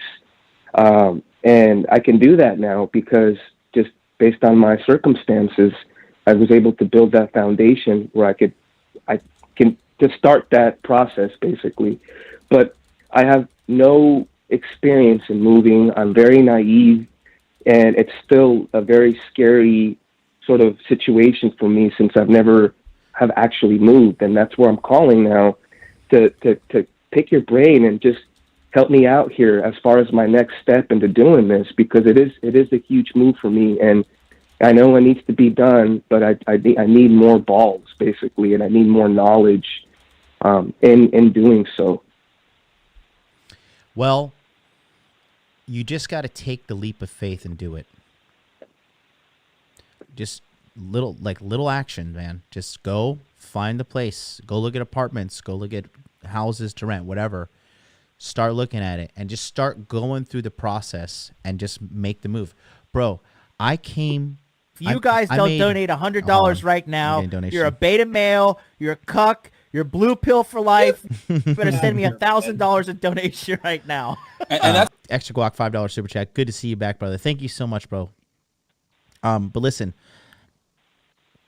you have to freaking just make the jump, okay? And the reason why you need to make the jump is it's part of your evolution and it's what you want to do. Now you have to remember, when I first moved to Japan, I came here. I've never been to Japan. I had no friends here. I destroyed my entire life in America. Got rid of my apartment, got rid of my truck. I straight up called Toyota. I was like, I can't make payments anymore. I'm leaving the truck in this fucking alley. The keys are in the ignition. Come repossess it. Straight the fuck up. This is what I did. Okay. I had like burned all the ships to the point that I was like, I'm going to Japan. I had a one-way ticket. I had no way to go back to America and like get my life back on my feet. Like I had to make it in Japan. And when I got to Japan, I got off the fucking flight. Straight up, dude. I got off the flight. I was like, I have just ruined my life. I was just like, I talk all this shit. I said I was going to do all this shit. And now I'm here in fucking Japan. And I've got to make it on my own. And the first 3 months were the hardest thing ever, dude. But that crystallized me into like a new gangster form of MLD that I had never been before in my life. And I was just 26, 27 at the time, just a baby. And you got to fucking do it too. Bro, you're going to Texas, bro. Can you imagine getting off a plane? Bro, can you imagine getting off a plane? Everybody's Asian. Nobody speaks English and nothing is in English. And you just like see these Chinese and Japanese characters everywhere. Can you imagine that, bro? I can only imagine. That's a good perspective, though. The worst thing you're going to see is like a racist dude with like a fucking pickup truck. And you'll be like, damn, that guy's fucking racist. Like that's like probably the worst of your extent. Like San Antonio, I feel like it's like a bunch of Mexican people out there anyways. It's called fucking San Antonio. Right. So when you went to Japan, did you lease or did you start renting? Or renting. Those are the kind of details that I need to start like. You started renting, okay? Yeah, so apartment. When you started renting, you just lived off a mattress with no furniture, with no amenities. It's just. I just had a little spot. Trying to understand that a little bit more. Listen. How much money you make a year? What's that? How much money you make a year? I don't make that much. I make 75 Okay. a year, 75K a year. It's not bad, bro. And so when I went to Japan, I was making like $2,200 a month when I went out there because I was like on probation for this company. They're like, you got to do 3 months probation, then we're gonna pay you full salary, which is just a hustle by the Japanese to fucking like rip foreigners off and make more profit off of slave labor. So, interesting. I didn't know that. That being said, bro, like you're gonna 75K in Texas is gonna be a lot more than 75K in Cali. Dude, you're just thinking too much. Why have you not like booked a one-on-one with me? Why have you not joined a Patreon? Why have you not like taken a more like aggressive approach to this? Like this is your life. Why don't we get this thing going together? Yeah, I agree. Patreon, I mean, that's dude, why Patreon I'm calling, is $100 man, a month. you already helped me a lot, like by the first call I had with you. Yeah, dude. If you think the call, look, there are guys in the chat who are in Patreon who also watch me on Free Consultation Friday. I won't even say anything. You guys in the chat just tell them, how is Patreon versus Free Consultation Friday?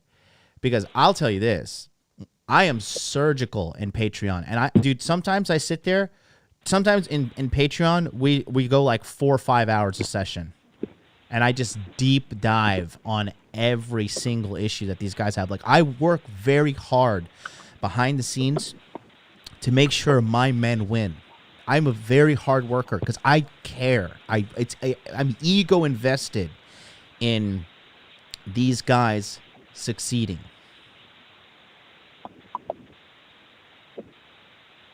Yeah, no, I mean, that sounds like a good idea. I mean, I don't think I'm going to need 3 or 4 hours with you per se, but definitely setting some time aside and getting more into the nitty gritty. I don't think that's a bad idea at all, quite frankly.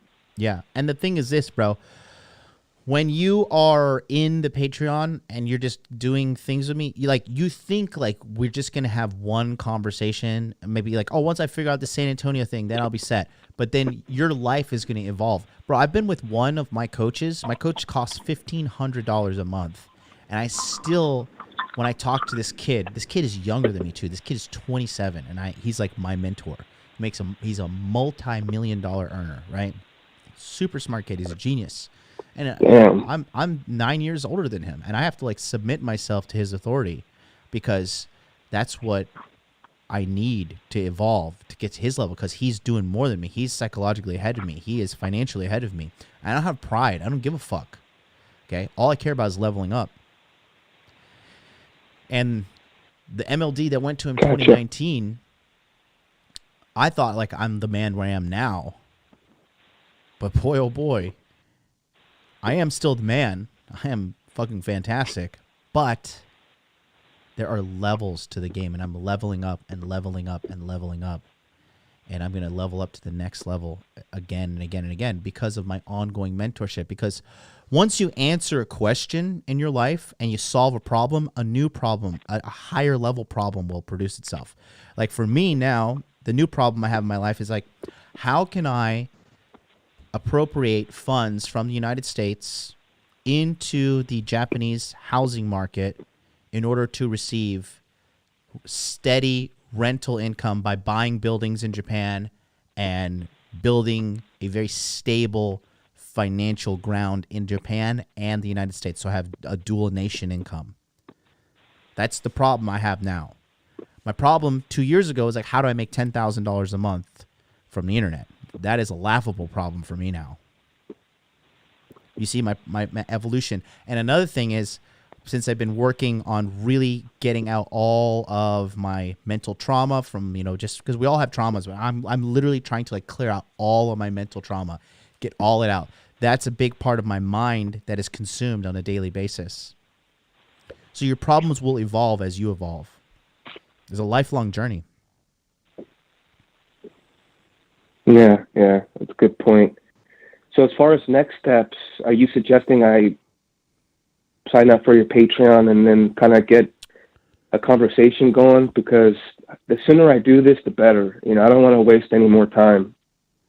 Yeah, it's funny. That's exactly the same thing I told, because I'm working with Ryan Fowler now from innermasculine.com to like really get my mind to like the next level, to evolve to the next level. And that's what I'm telling him. I'm like, dude, can we just move faster? Like, I don't want to waste time. I really want to dig away at this. I want to pull this stuff out of my mind. I want to evolve to the next level, because when I evolve, you guys can evolve, because then my message will evolve and I'll pull everybody up. You know what I mean? So yes, you speed, success loves speed. Okay. Sounds good. Yeah, I'll do that. And I'm glad you still remember me, by the way. So that way, when we're in the community together, you know, you kind of know my background story now. Bro, I swear to God, you stay in that Patreon. So here's real. Okay, let's talk worst case scenario. Over the year, if you stay in Patreon, it'll cost you $1,200. I guarantee I'll change your life if you stay there in 6 months or less.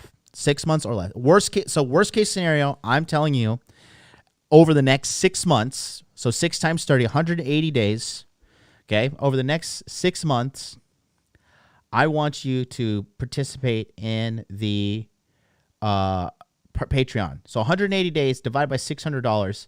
So I want you to pay fucking 30 cents a day to change your life forever, right? Because $600, right, divided by 180 days, because like 30 days times 6, right? Oh, excuse me, no, $3.30, $3.33 a day. $3.33. If you guys don't donate $100 right now, you're a beta male, you're a cuck, you're blue pill for life. Make sense? You better send me $1,000 in donation right now. Yeah. I think you got another donation there, but yeah, I know what you're talking about. Okay, yeah, that's not a problem, man. It's not a problem at all, because I know you know your shit, and there's a lot of valuable information there that I think is priceless. Yeah. Yeah. So that's what I'll say. Cool, man. All right.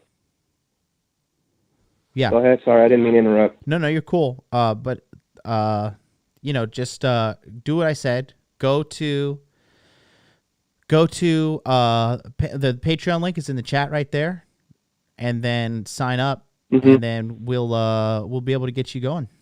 We'll sort you out. It's pennies, bro. Pennies. Sounds good. All right, man. All right. Cool. Keep your head up. Great Thanks for chatting your with you, time, buddy. as usual. Have a good rest of your day, man. Cheers. Thank you, Armando. Bye-bye. Look at that, bro. Bro, I'm a life changer, guys. I'm a life changer. Armed Trucker Productions, $4.99 super chat. It says, home of the Alamo, nice climate, low cost of living, plenty to do, and fire Latinas. I lived there 2009, 2010. Get your ass there, bud. We're talking about, is that I feel like I've talked to you before, Armed Trucker. Are you the kid that is dealing with the crazy ex and the divorce and you're young? I think that's you. I mean, look, guys, that in itself right there. And shout out to Lawrence H, who just signed up for Hot Dude Con, baby. Hot Dude Con is going to be lit, guys. I'm telling you, come on down to Hot Dude Con. Come on down. If you've got a fever, I've got the cure, and the cure is Hot Dude Con. Hot Dude Con indeed, man. Who are all the Dallas speakers? Dallas is going to be focused around... hey, that's you, Larry. All right. Dallas is going to be focused around mental game, inner game. So me, I will be speaking. Ryan Fowler will be speaking from innermasculine.com, and Ryan Christensen will be speaking from hypnosisformen.com. And these are two guys that came to me as students in body language mastery, and now they have evolved into these men who are leaders of men. And the kingmaker guys. Okay, I when you come into my coaching programs, I don't just make you like a little like MLD, like little like, you know, person that just like worships me and like just follows me around for like I teach you to stand up on your own 2 feet, how to become your own men, and then go out into the world, get what you want, and become a leader of men yourself. You don't have to do that. Some guys just want to rise up and live their life in the shadows and just live their life quietly and stuff. And that doesn't make you any lesser of a man either. But I'm telling you, when people come to me and they come to my coaching, dude, it happens with girls that I date, it happens with friends that I make in the Tokyo area. Anybody who spends time around me, they get better. It's just like, that's my effect. I lift people up. I'm a kingmaker. Okay? I'm the best there is, the best there was, and the best there ever will be. Okay? When I die, people are going to fucking play my YouTube videos forever and ever and ever. Okay? And you think you think this is just the beginning. Okay? I'm going to have like Tony Stark Expo levels of conventions in the future. You think this is just like a child's play thing or stuff? Wait until I figure out this algorithm BS with YouTube and like really get things going. I'm also launching a third YouTube channel soon. You'll be seeing that soon. I'm building the set right now. But, you know, Vandy, just fucking make it. Don't say trying to figure it out if I make it. Just make it, Vandy. Just get out there, bro. Especially after I see what you're writing in the chat about trying to sort out this. Just get there, dude. You really think, Vandy, you think I'm trying to fucking hustle you for $100? Like, come on, man, I need that $100. No, motherfuckers.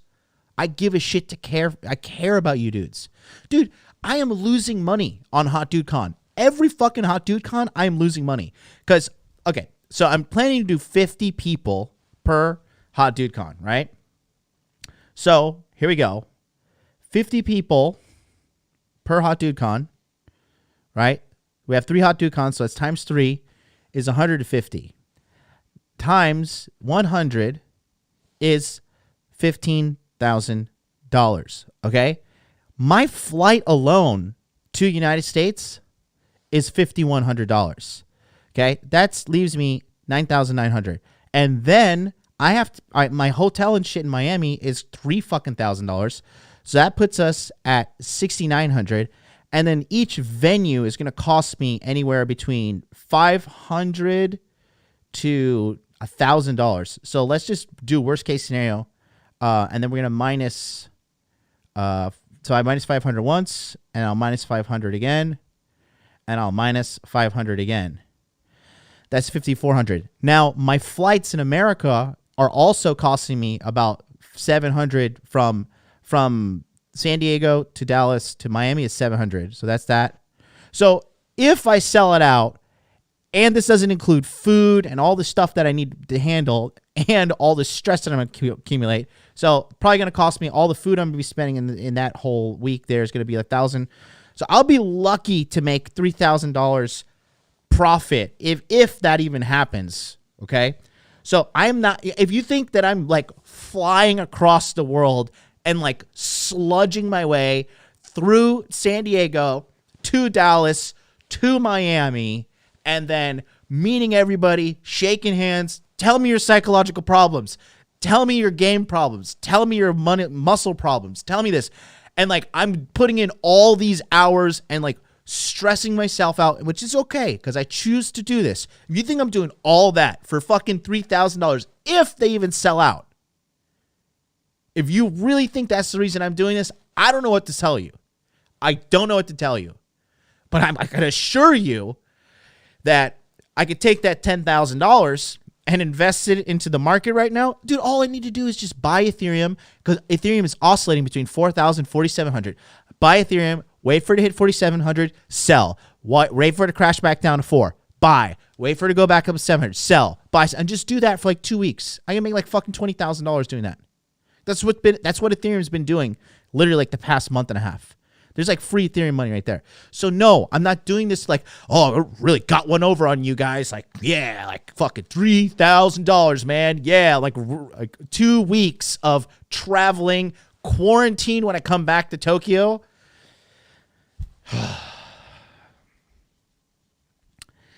I don't know.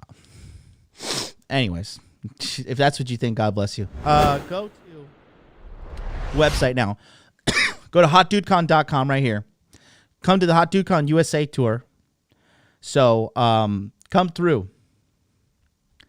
Come through. It's going to be lit. Book your ticket. Come meet me. Come meet all the guys. I mean, you're going to meet some seriously high value men. Hotdudecon.com. I'll put the link in the chat for you. Just sign up because this will sell out. Hello there. I assure you, this will sell out. So yeah, but if you think if you think I'm grifting for $3,000, maybe. Then probably you shouldn't show up because I can't deal with that shit. Let's go to 760. 954 was me. My service is acting up. Colonel Sanders is in the house. What's up? Thank you. 760, you're on the air. What's up? Do I sound good? You sound perfect. All right. So it's me, Emmanuel. You already know. Hey, you bought your ticket to Hot Dude Con. Oh yeah, of course. I'll absolutely be there. But so my question is, I know how you can't force people to be something they're not. Right. But like, I still want to at least have good relationships with the people around me, and I at least want to push them towards the greatness that they can achieve in their lives. And I want to know, like, even if they hesitate, like even a little, can you still at least push them in a better direction? And how do you drag out a better life for them? You don't. You have to stop. You have to stop trying to save everybody and just save yourself. That's it. That's just the bottom line. You have to stop trying to save everybody and just save yourself. Yeah, wow, okay. And at least just be nice to the people around them, but don't save them. Mm-hmm. Yeah. Is that what it is? Mm-hmm. Wow, all right. That was really the only question I had. Yeah. Just save yourself, kid. I'm telling you. Dude, you're doing the right thing, man. You're a baby, bro. You're 18 years old. You just turned 18. Look, you're like unsure because you've never done this before in your life. But I'm telling you, bro. Oh, MLD's gastritis acting up. I'm telling you, bro. I'm twice as old as you. Okay? 36. You're 18. You are 1,000%. If you're listening to me on a daily basis and internalize what I'm saying, you're going to be a multimillionaire. And you join the Patreon, you take notes, like, dude, you maybe think like, maybe this guy's full of shit or something, but I'm telling you, like, 18 at your age, I was doing drugs, I was partying, I was like stealing Yu-Gi-Oh cards from Kmart. I was like being a fucking complete degenerate. You're gonna be okay. Just keep on the path. That's the number one thing. Keep on the path and keep going. Yeah, I just need to keep optimizing, as you say. And wow, I guess I do have another question.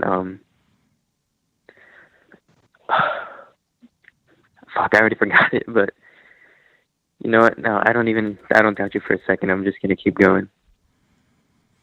Okay. All right, so thank you. All right, buddy. We'll talk soon. Yeah, take care. Take care. He's a good kid. I love that kid. All right, we got a kind of international caller, looks like. International caller, hello.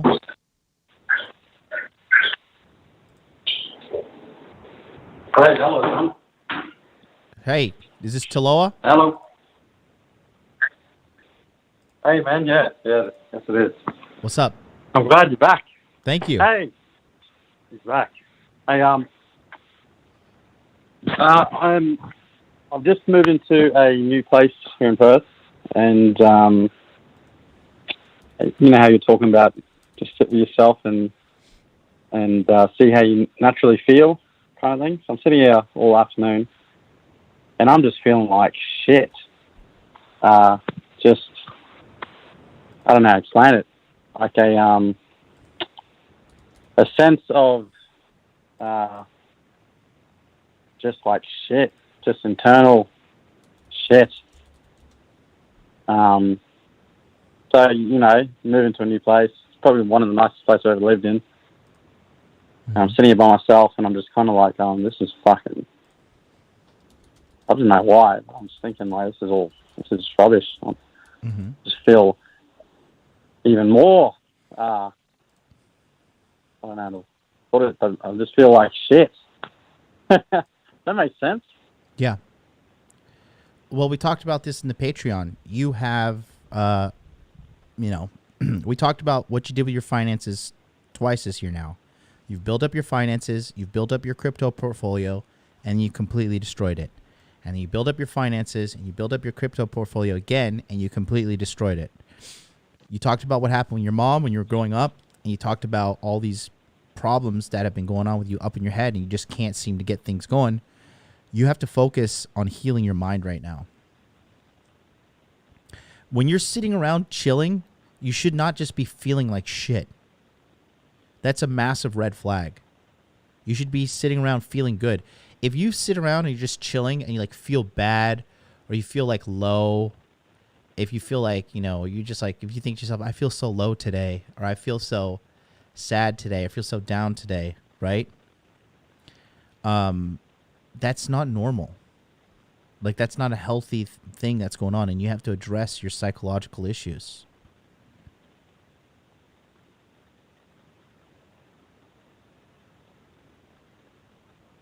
Yeah, okay. Yeah. So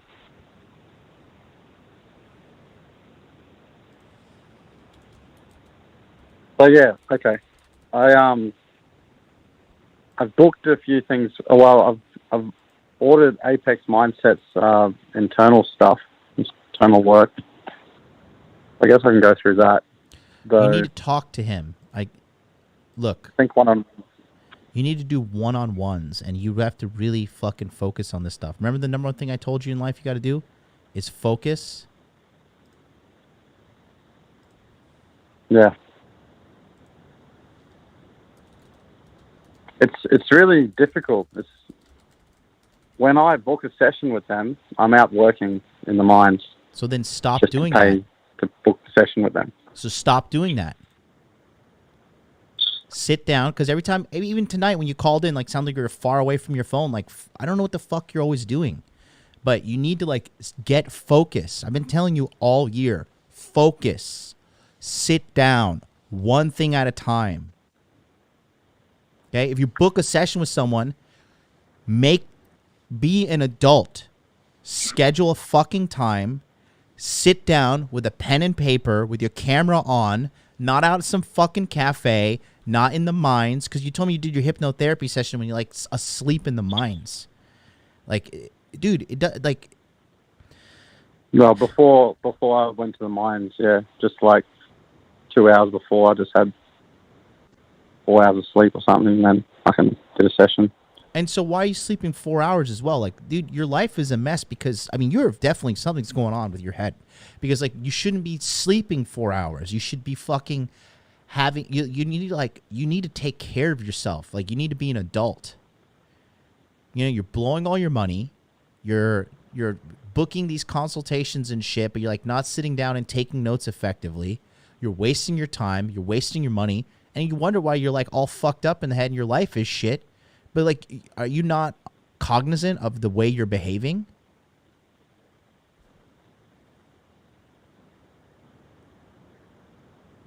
Yeah, I'm cognizant of it. It's just like, right now, it's like an overwhelming sense of, doesn't mean shit. Like, right now, my life feels useless to anyone around me. And actually, there's no one around me, let's be honest. And that's it. That's the honest truth. So it's like putting myself to nothing. So I'll save 20 grand, 30 grand. And I'm like, oh yeah, I just did that, and I'll bolt because I don't give a fuck. Deep down, that's really that's how I've mentally lived. I don't know why.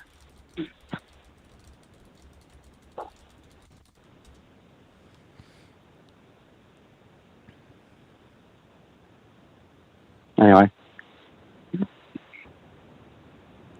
Dude, your life is you need to seriously grow up. You need to be mature. You need to get focused. Like, I don't even, like, I'm wondering, do you have an IQ problem at this point? Because I've given you every avenue to succeed, but really it just boils down to, it seems to me like you have some kind of like self-sabotaging subconscious program going on.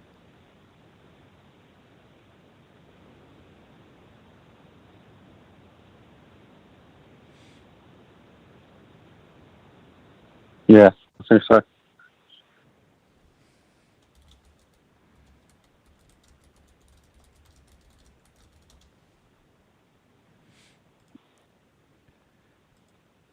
Your life is not going to get better. Nah, you're right. Listen to me. Your life is not going to get better until you start focusing to get this shit sorted out.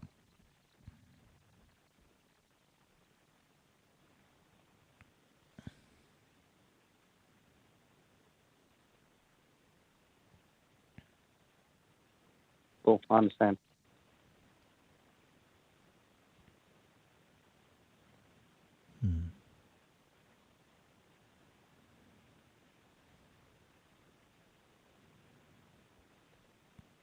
All right? Cool. Focus, Yeah, man. yeah, all right. When's your Thanks, next man. session with Paul?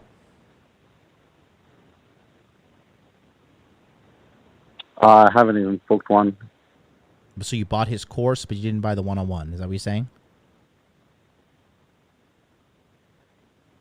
Yeah.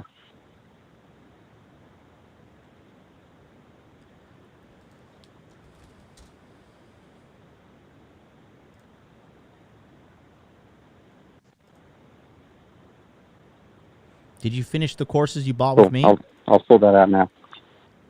Did you even finish the courses you bought with me?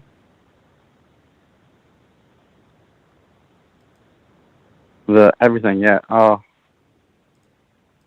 I'm pretty sure, yeah, with pandemic pickup, body language mastery, whatever it is. Mm-hmm. No, I've done everything on them, all the courses on them.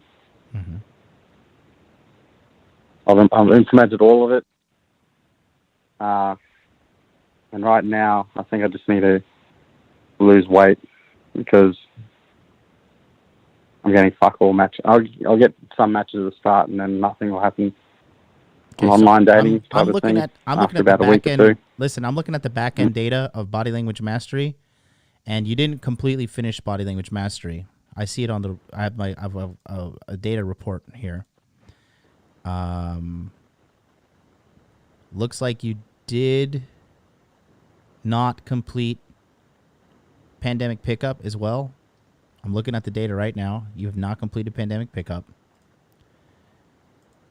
And you started to watch Body Language Mastery, or excuse me, you started to watch Body Fitness Max, but you didn't finish that either. So I don't know if you're lying or you just don't remember or whatever, but I have on teachable.com, I have access to seeing what you finished and what you didn't finish. And you did not finish this. So I don't know if you're lying or you just don't remember.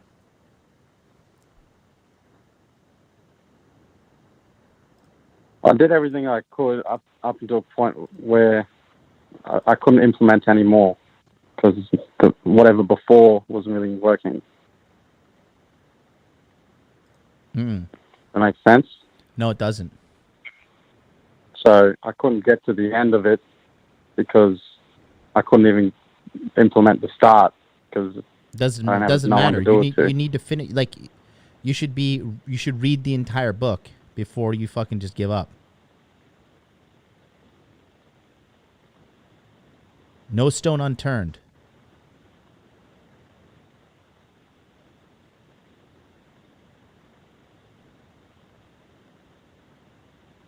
Okay.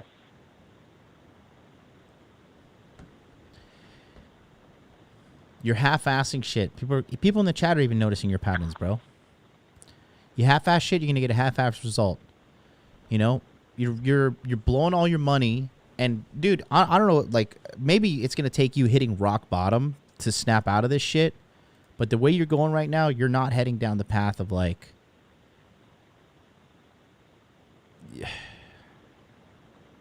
I would say optimistically, you are heading down the path of a successful man because you're trying, but you keep on fucking up and making all these mistakes. Like it's you've been doing this since April.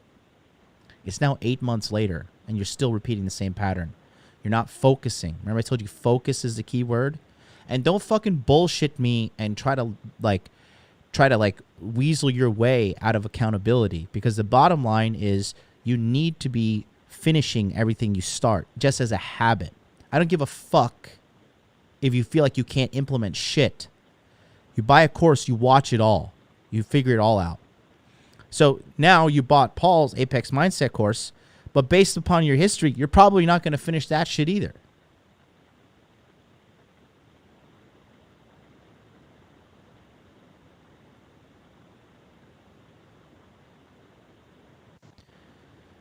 You got some kind of unconscious pattern controlling you. You got some kind of bad fucking inner game messing with your head.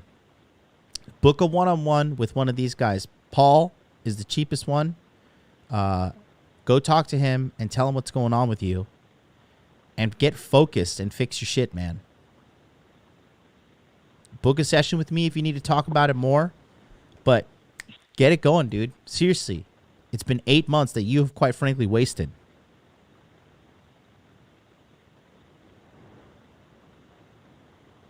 Okay. Thanks, man. I appreciate it. All right, buddy. Take care. Peace. Oh. Anyways, how's everybody doing in the chat? Somebody cheer me up. Good Lord. This is hard work to do, man. This is not like people just think like, oh, he's a YouTuber. He just signed up for like glory, like, you know, bitches and money and Bitcoin. That's what he's doing. Jesus Christ. So far from the truth. So far from this is like that call right there. Like how I know that he's dealing with toxicity after just talking with him on the phone. And no offense to you, Taloa, but I'm just being very transparent with everybody. Okay, I like feel exhausted after that call. Like I feel like part of me was like taken out. Oh, let's bring some else. 405, you're on the air. What's up? What's up, John? Hey. Get you off speaker. Hey, man, let's see if we can put you in a better mood. This is Vandy. Hey, buddy. How are you? I'm good. Good, man. So, it's been a minute, man, but wanted to give you a little update from the last time we talked. Talk to me. So, we had talked about the whole job situation that I was in, making good money but working 7 days a week. Mm-hmm. Not really getting to see my kid as much, all that stuff. Mm-hmm. So I quit my job, brother. Oh, wow. Walked away from about $120,000 a year and 22 years total at it to do something completely different. It's a bit of an ego hit because I have no clue what I'm doing.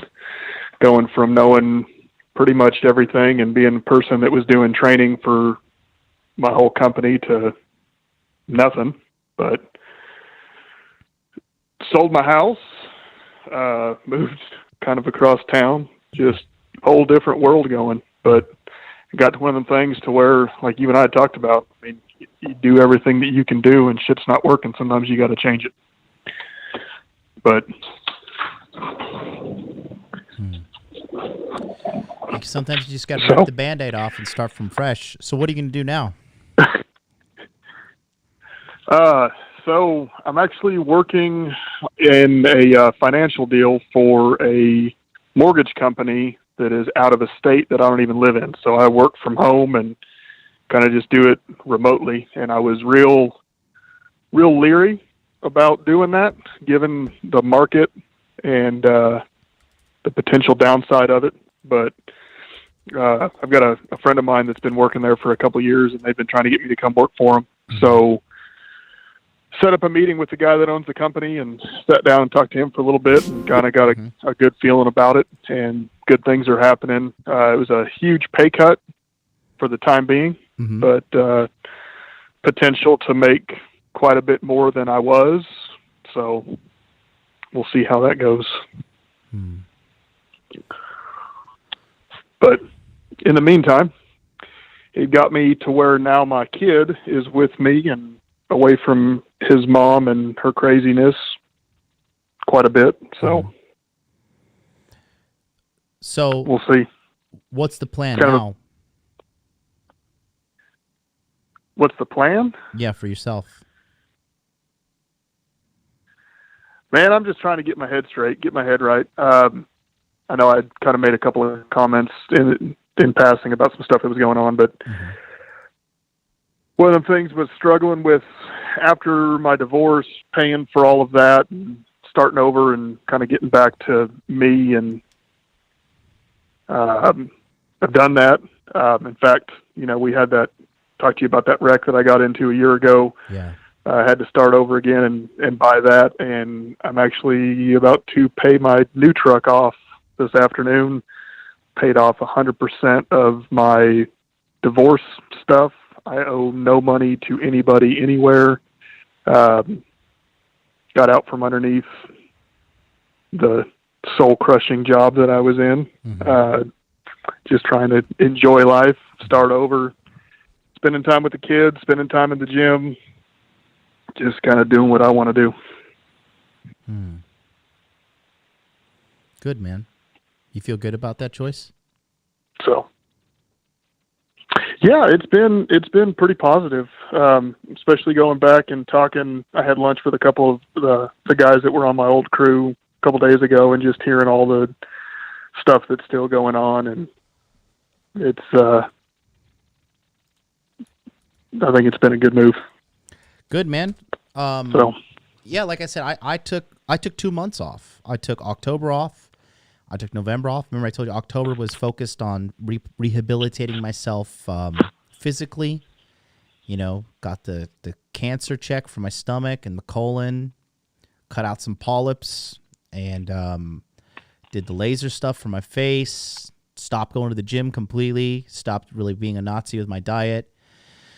And then November just focused on my mind. And, I like to do this every year, like before I turn another year older. I like to just see what I did, reevaluate the year, reevaluate the people in my life, see who's important, who's not important, who shows me who's important, who shows me they're not important.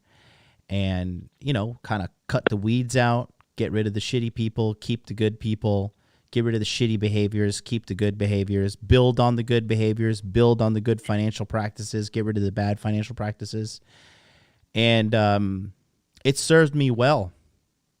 So I think what you're doing is right. And once you have that peace of mind, because you ain't a dummy, once you have that peace of mind and you can kind of refocus yourself, you'll get to the next level easily. Hoping so. I've No hope. No hope. Cut about 90% of the stress of my life out.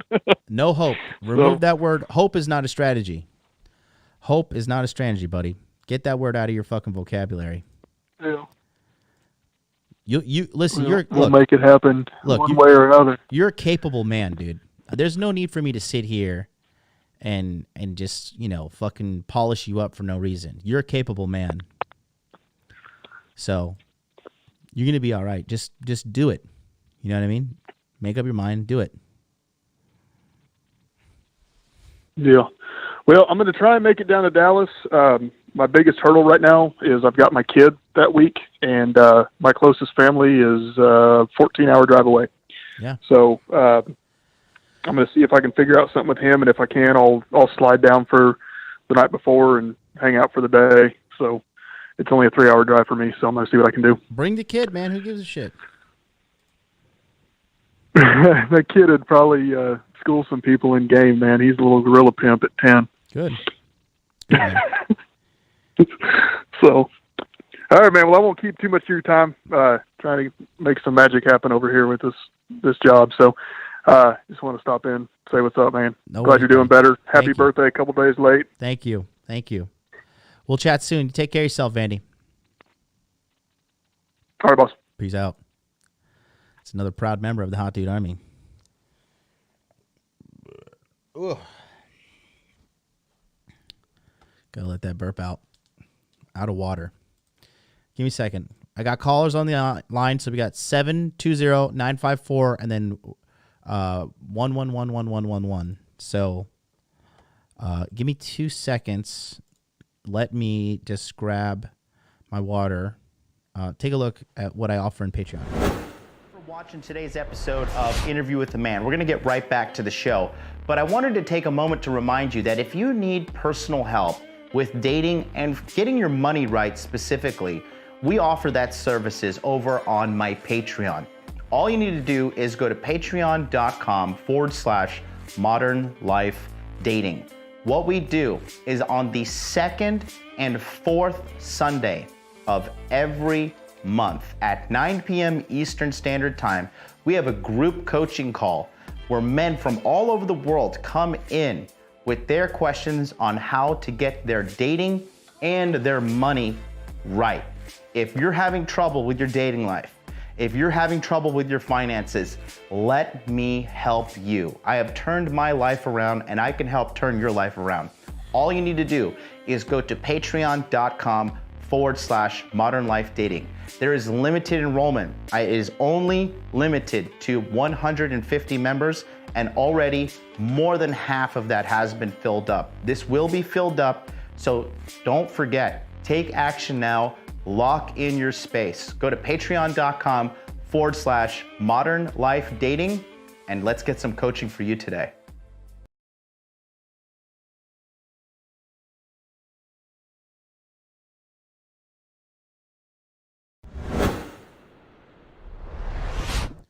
Go to patreon.com/modernlifedating.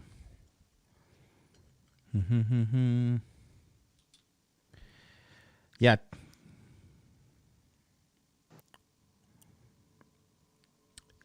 Yeah, Tolo, you see that I'm reading your comment right now. The guy Tolo who just called in says, "Guys, I need constant mentoring because my everyday failures with women makes me feel like a shit. It's completely destroyed my confidence as a man. I'm living an extremely lonely life. I'm tired of this." So that is a reflection of what's going on internally. You shouldn't need a woman to feel better about yourself. Because this is what will happen. You'll start getting women, and then you'll start you'll mask the feeling that you have right now, and then you'll start realizing okay, I still have women, but I'm still feeling like shit.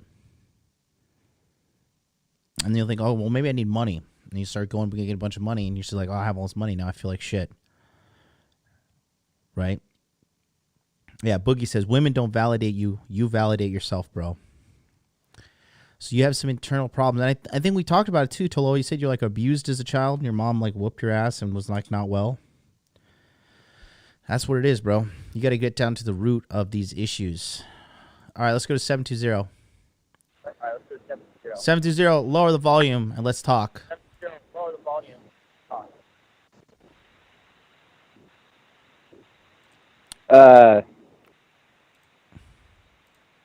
Is that good? Yeah, what's up? Hey, so how you doing, John? Good. What's your question?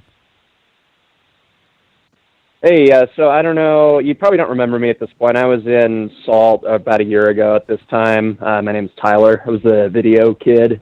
Okay. So, yeah, since then, I definitely got laid. So, I mean, there's a lot of merit in that program there. It's good shit. My question today, though, so over the course of this past year, made some really bad decisions, kind of fell down a spiral of alcoholism and kind of fucked up my life. So I'm out of that now. I'm in recovery, clean and sober, but I'm flat out broke. I'm just kind of coming up from rock bottom. Mm-hmm. So I was just wondering if you had any just general advice from rebuilding from zero.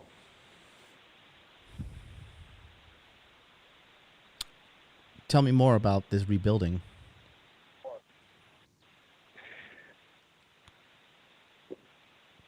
So like I lost my car, lost my last job. I have almost no money in the bank. I do have an interview lined up doing like video editing for a private investigating firm today. And I have a couple of like freelance gigs lined up. So I'm kind of starting out, but I just was wondering if you had any advice on kind of 90 seconds. Rebuilding, if that makes sense.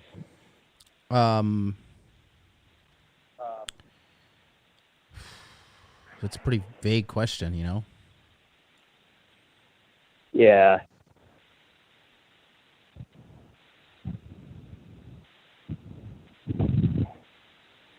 What is causing you to lose everything? So back when I was drinking, I just 60 seconds. I was just being a fucking idiot.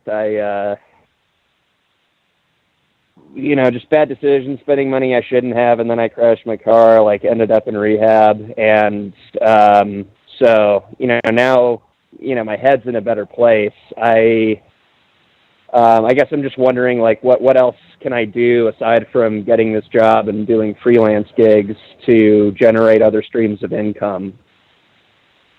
So what's your skill set? Videography, video editing, graphic design, sound design, visual effects, things of that nature. Mm-hmm. I'm on 10 work right seconds. now doing freelance work for various kinds of clients. I'm just kind of racking my brain trying to figure out, because everybody's talking about passive income, and I'm just kind of drawing a blank on what else I can do to bring in revenue aside from freelancing and working this full-time gig. How old are you? I'm 24.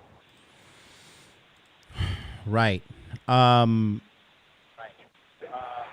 Well, how are you getting leads for your business? Right now, it's just word of mouth and sending out proposals on sites like Upwork. Do you have a website? Not yet.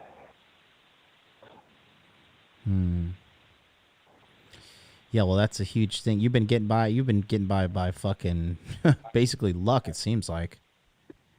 More or less, yeah.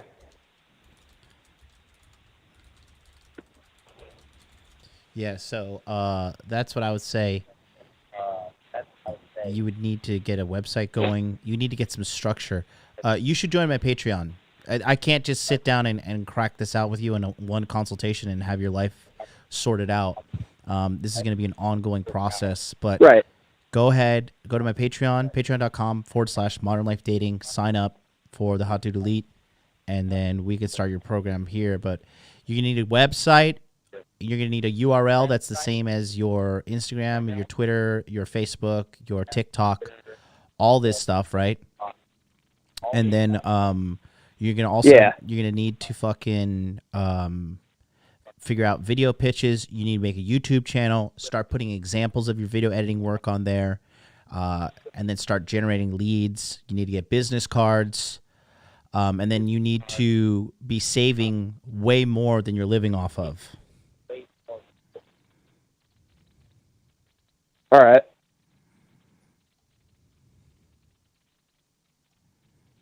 Cool. Yeah, I'll start there. I'll go check out the Patreon now. But that's it's not an easy fix that I could just sit here and change your life in a 5-minute conversation. Otherwise, I'd be a jillionaire. You know, but these things take work. Right. Yeah, no, I was just looking for that kind of general advice. So, yeah, I'll see what I can do on the Patreon. But I appreciate your time, man. Absolutely, bro. Hit me up if you need help, and I got you. All right. Talk to you later. All right, peace out. All right, let's go to 954. 954, you're on the air. What's up? Yo, what's good, John? It's Wes, man. What's up, baby? Hey, man, you coming to Miami? I gotta see, man. I got this new job, and they're riding me, man. You know I need that $100 from you. I'm gonna try to come to I'm hard up for that hundo, you know? I dig it, man. I know. I got some news for you, man. I've had a crazy past couple of months while you were gone. So, to make a long story short, I got fired from my government job, and that's a whole bunch of legal issues came from that. And I'm going to join Patreon. I'll give you more details there because we're on the air and stuff like that. But but after that, bro, I got another job that's giving me $35K more. Good. And with this job, I'm realizing that I'm tired of working for somebody and I'm tired of putting money into other people's pockets. So I think within the next 2 weeks, I'm going to officially launch my 2 companies. One of them deals in NFT creation and dispersion. The other is in general IT services, anything from building infrastructure to creating websites. And I already have clients. But only have 2 clients. What I'm trying to do now is generate leads before I build my business, before I officially apply for my LLC. Do you have any advice with that? I think it's a good plan.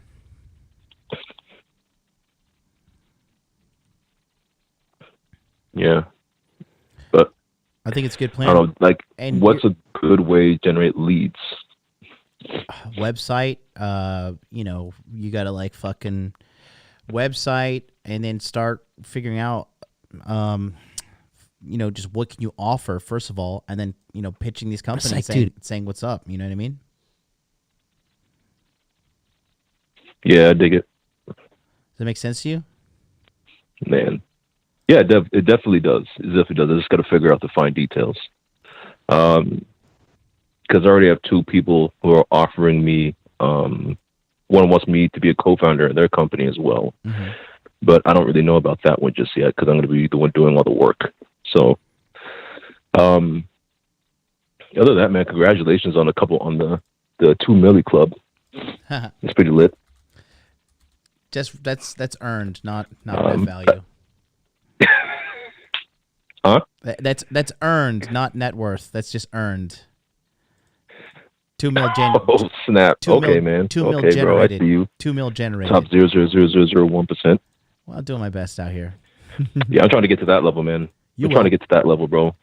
I'm gonna join the Patreon, bro, and I wanna get to this next level, bro. I'm tired of living down here with peons.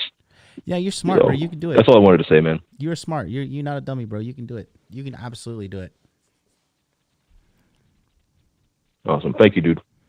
Good stuff. All right, that's it. Yep. Peace. All right, buddy. Peace out. Guys, I'm going to ask you guys for a favor, okay? Now that I'm back, I'm looking at this right now. I was literally just looking right now. Guys, my back hurts so bad from this fucking stool, from this piece of shit goddamn interior designer that I dealt with. If anybody can send me a message on Instagram at HotDudeCon or HotDudeLife is my Instagram, right? I need like an ergonomic stool. I need a stool that's going to support my back because I'm sitting, right? And as I sit down, my back is like it's creating an arch, an unhealthy arch. The arch is going towards my belly button.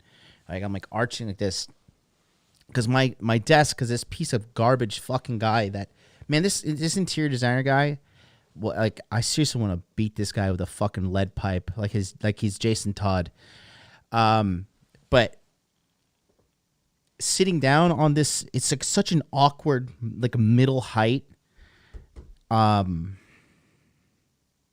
my back is just killing me right now. And I know this is like long term is gonna fucking not be good for me.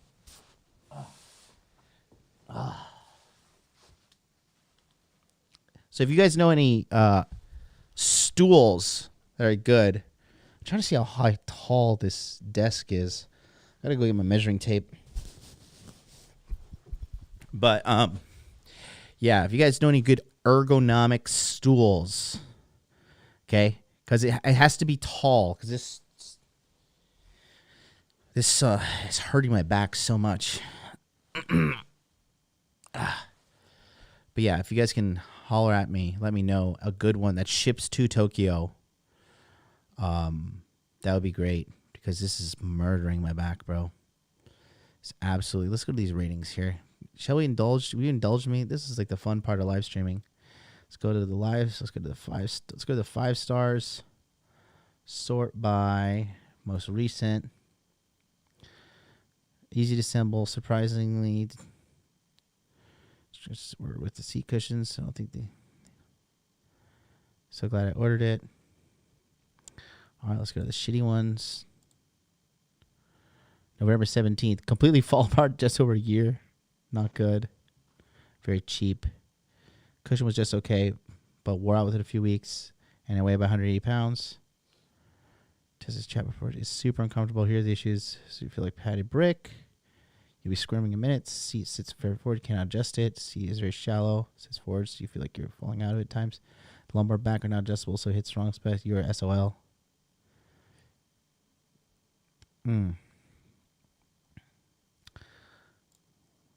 All stars on the most recent.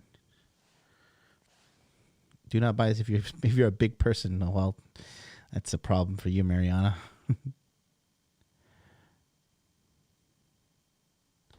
Yeah, my back hurts so fucking from sitting here. I did 3 hours last night, going on 2.5 hours now. Because it's like a huge. I can't get rid of this canafachan because like my desk is like a huge part of. It's like a bar stool desk kind of situation here. Trust me, I want to. John, does it have to be stool or can it can be ergonomic? But I don't know if the chair would be high enough. I got to figure out. Let me see if I have measuring tape here. Hold on.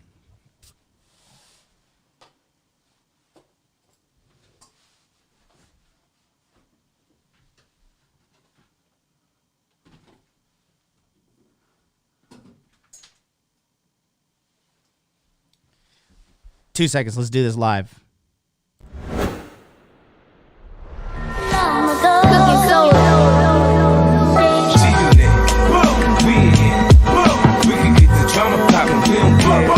It's going down, cause I'm around 50 Cent, you know how I get down. What up, blood? What up, cuz? What up, blood? What up, gangsta? What up, blood? What up, cuz? What up, blood? What up, gangsta? They say I walk around like I got an S on my chest. Now that's a semi-auto. In a vest on my chest, I try not to say nothing. The DA might want playing court, but I hunt a duck nigga down like it's a sport. Front on me, I'll cut your gun, butt your buck. You getting money, I can't get nothing with you, then fuck you. I'm not the type to get out for DWI. I'm the type that can you connect when the coke price rise. Gangsters that bought my shit, them they know me. I grew up around some niggas that's not my homies. 100 G's, I stash it. The Mac I blasted. These come, we dump the diesel and battery acid. This flow's been mastered. The ice I flash it. Jokes me, I had your mama picking out your casket, bastard. I'm on the next level. Breitling, baguette, bezel, Benz, pedal to the metal. Hotter than the tea kettle, blood. What up, cuz? What up, blood? What up, gangsta? What up, blood? What up, cuz? What up, blood? What up, gangsta? Twist the best bud, burn and wonder when gangsters bump my shit. Can they hear my hunger when the fifth kick duck quick? It sound like. All right, here we go. Live measurement.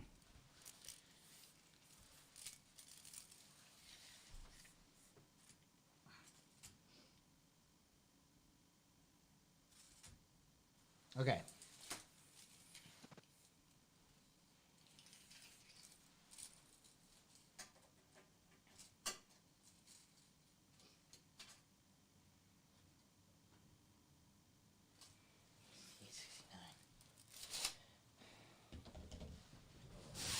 Okay. So, hold on. Okay. So my chair is, hold on, I got to convert this, 68 centimeters to inches. So it looks like my chair is 26 inches, 26.7 inches from the ground. And then my desk, let's see, from the floor to the top of my desk is 87 centimeters. So 34 inches from the floor to the top of my desk. My current chair is 20. What did I say? 27?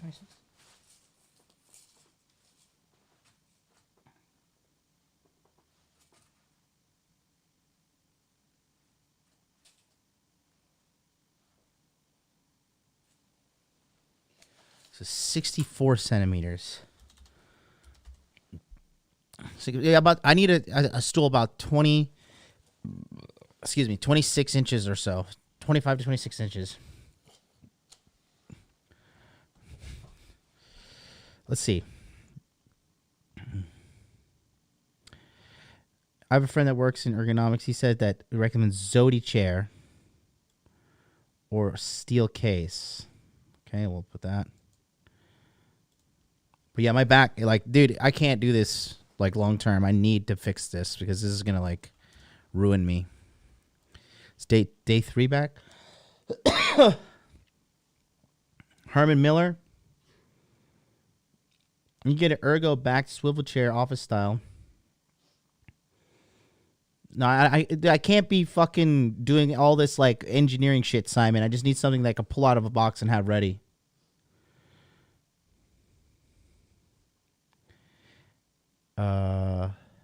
Herman Miller's. I don't care if they're expensive. I need to, like, my back is more expensive than a fucking chair. Anyways, let's go to the last caller, shall we? Hey, how's it going, John? What's up, buddy? Dude, I had the same problem with you. I bought one of those chairs with the curvature at the bottom of the chair, the lower back, and I couldn't walk for like 3 days after I would sit in that chair. Oh, I hate my interior designer. I want to beat this awful fucking dude's ass. This guy was a real weasel too. He conned I me good. got myself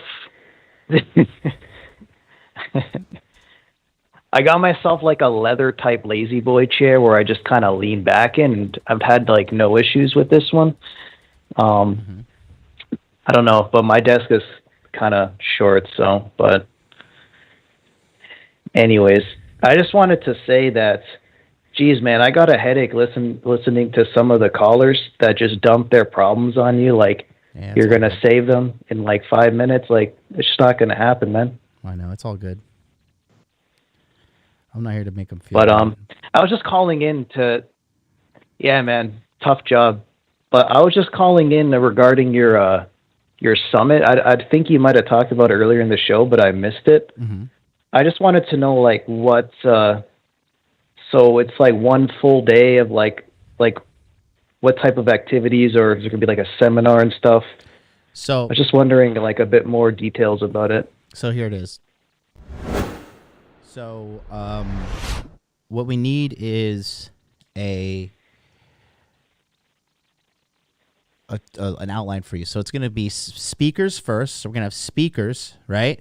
Speakers going to talk, and then we're going to do live consultations for everybody. We're going to have as many, my team is going to like talk to you guys and fucking get your whole situation sorted out, right? So we're going to look at you. We're going to assess your physical fitness. We're going to assess your fashion. We're going to assess your career, right? And we're going to give you a worksheet to fill out, and then we're going to analyze you. And then we're going to fucking have a networking moment. So it's going to be about 3 to 4 hours long, the event. And you'll be able to come and network and all that stuff. And then after that, we're all going to go out, have drinks and dinner and all that stuff after, and just kind of have a good night. You know what I mean? Yeah. And in Miami, do you plan on going to the Fresh and Fit Boys podcast? Yeah, I will be on Fresh and Fit December 27th. 27th. Okay. And who's on your team? Sorry, I'm new to your thing. Depends on Is which it going to city be you go to. Mac? No, Mac is not going to be part of the team. There is going to be Paul from Apex Mindset. So San Diego, we're going to have John Fitch, Rollo Tomasi, Paul from Apex Mindset, who is like a psychological expert, myself, psychological expert, and John Fitch is like combats and mental toughness guy. Dallas is going to be all about inner game. Dallas is going to be completely dedicated to inner game. And then Miami is going to be me, Donovan Sharp, and Proud Masculine, and Josh from eLive Program. We're just going to talk about ourselves and network and just talk about what we're doing to help men. And, yeah. Does that make sense? Donovan Sharp. Yeah. I just wanted to clarify. I might be able to come to the Miami one. Mm-hmm. It is on Christmas, but that's okay. No, December 23rd. It's not on Christmas.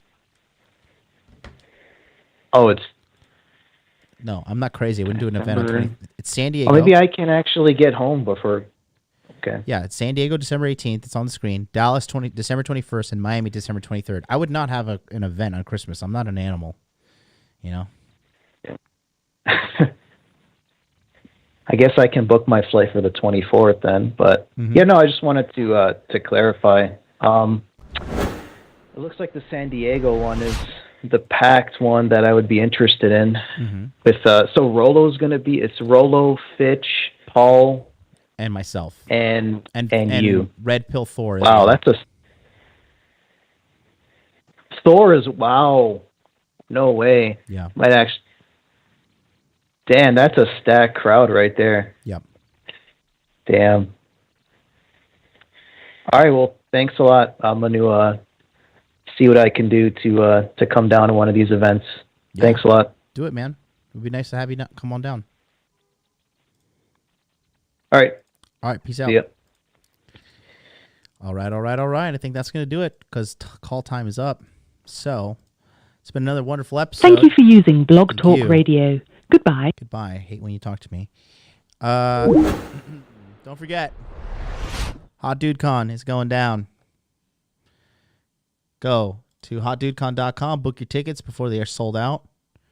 Like I said, we have 38 or 39 tickets sold in only 48 hours, which is pretty crazy, to be honest with you. Let's see. How many people we got? Let's see. Looks like 2 people just joined Patreon. Shout out to Maddie and shout out to Justin. Welcome to the Hot Dude Army. Yeah, looks like 39 people have signed up for Hot Dude Con.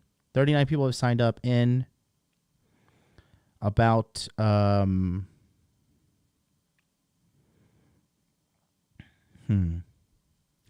Yeah, 39 people have signed up in about fucking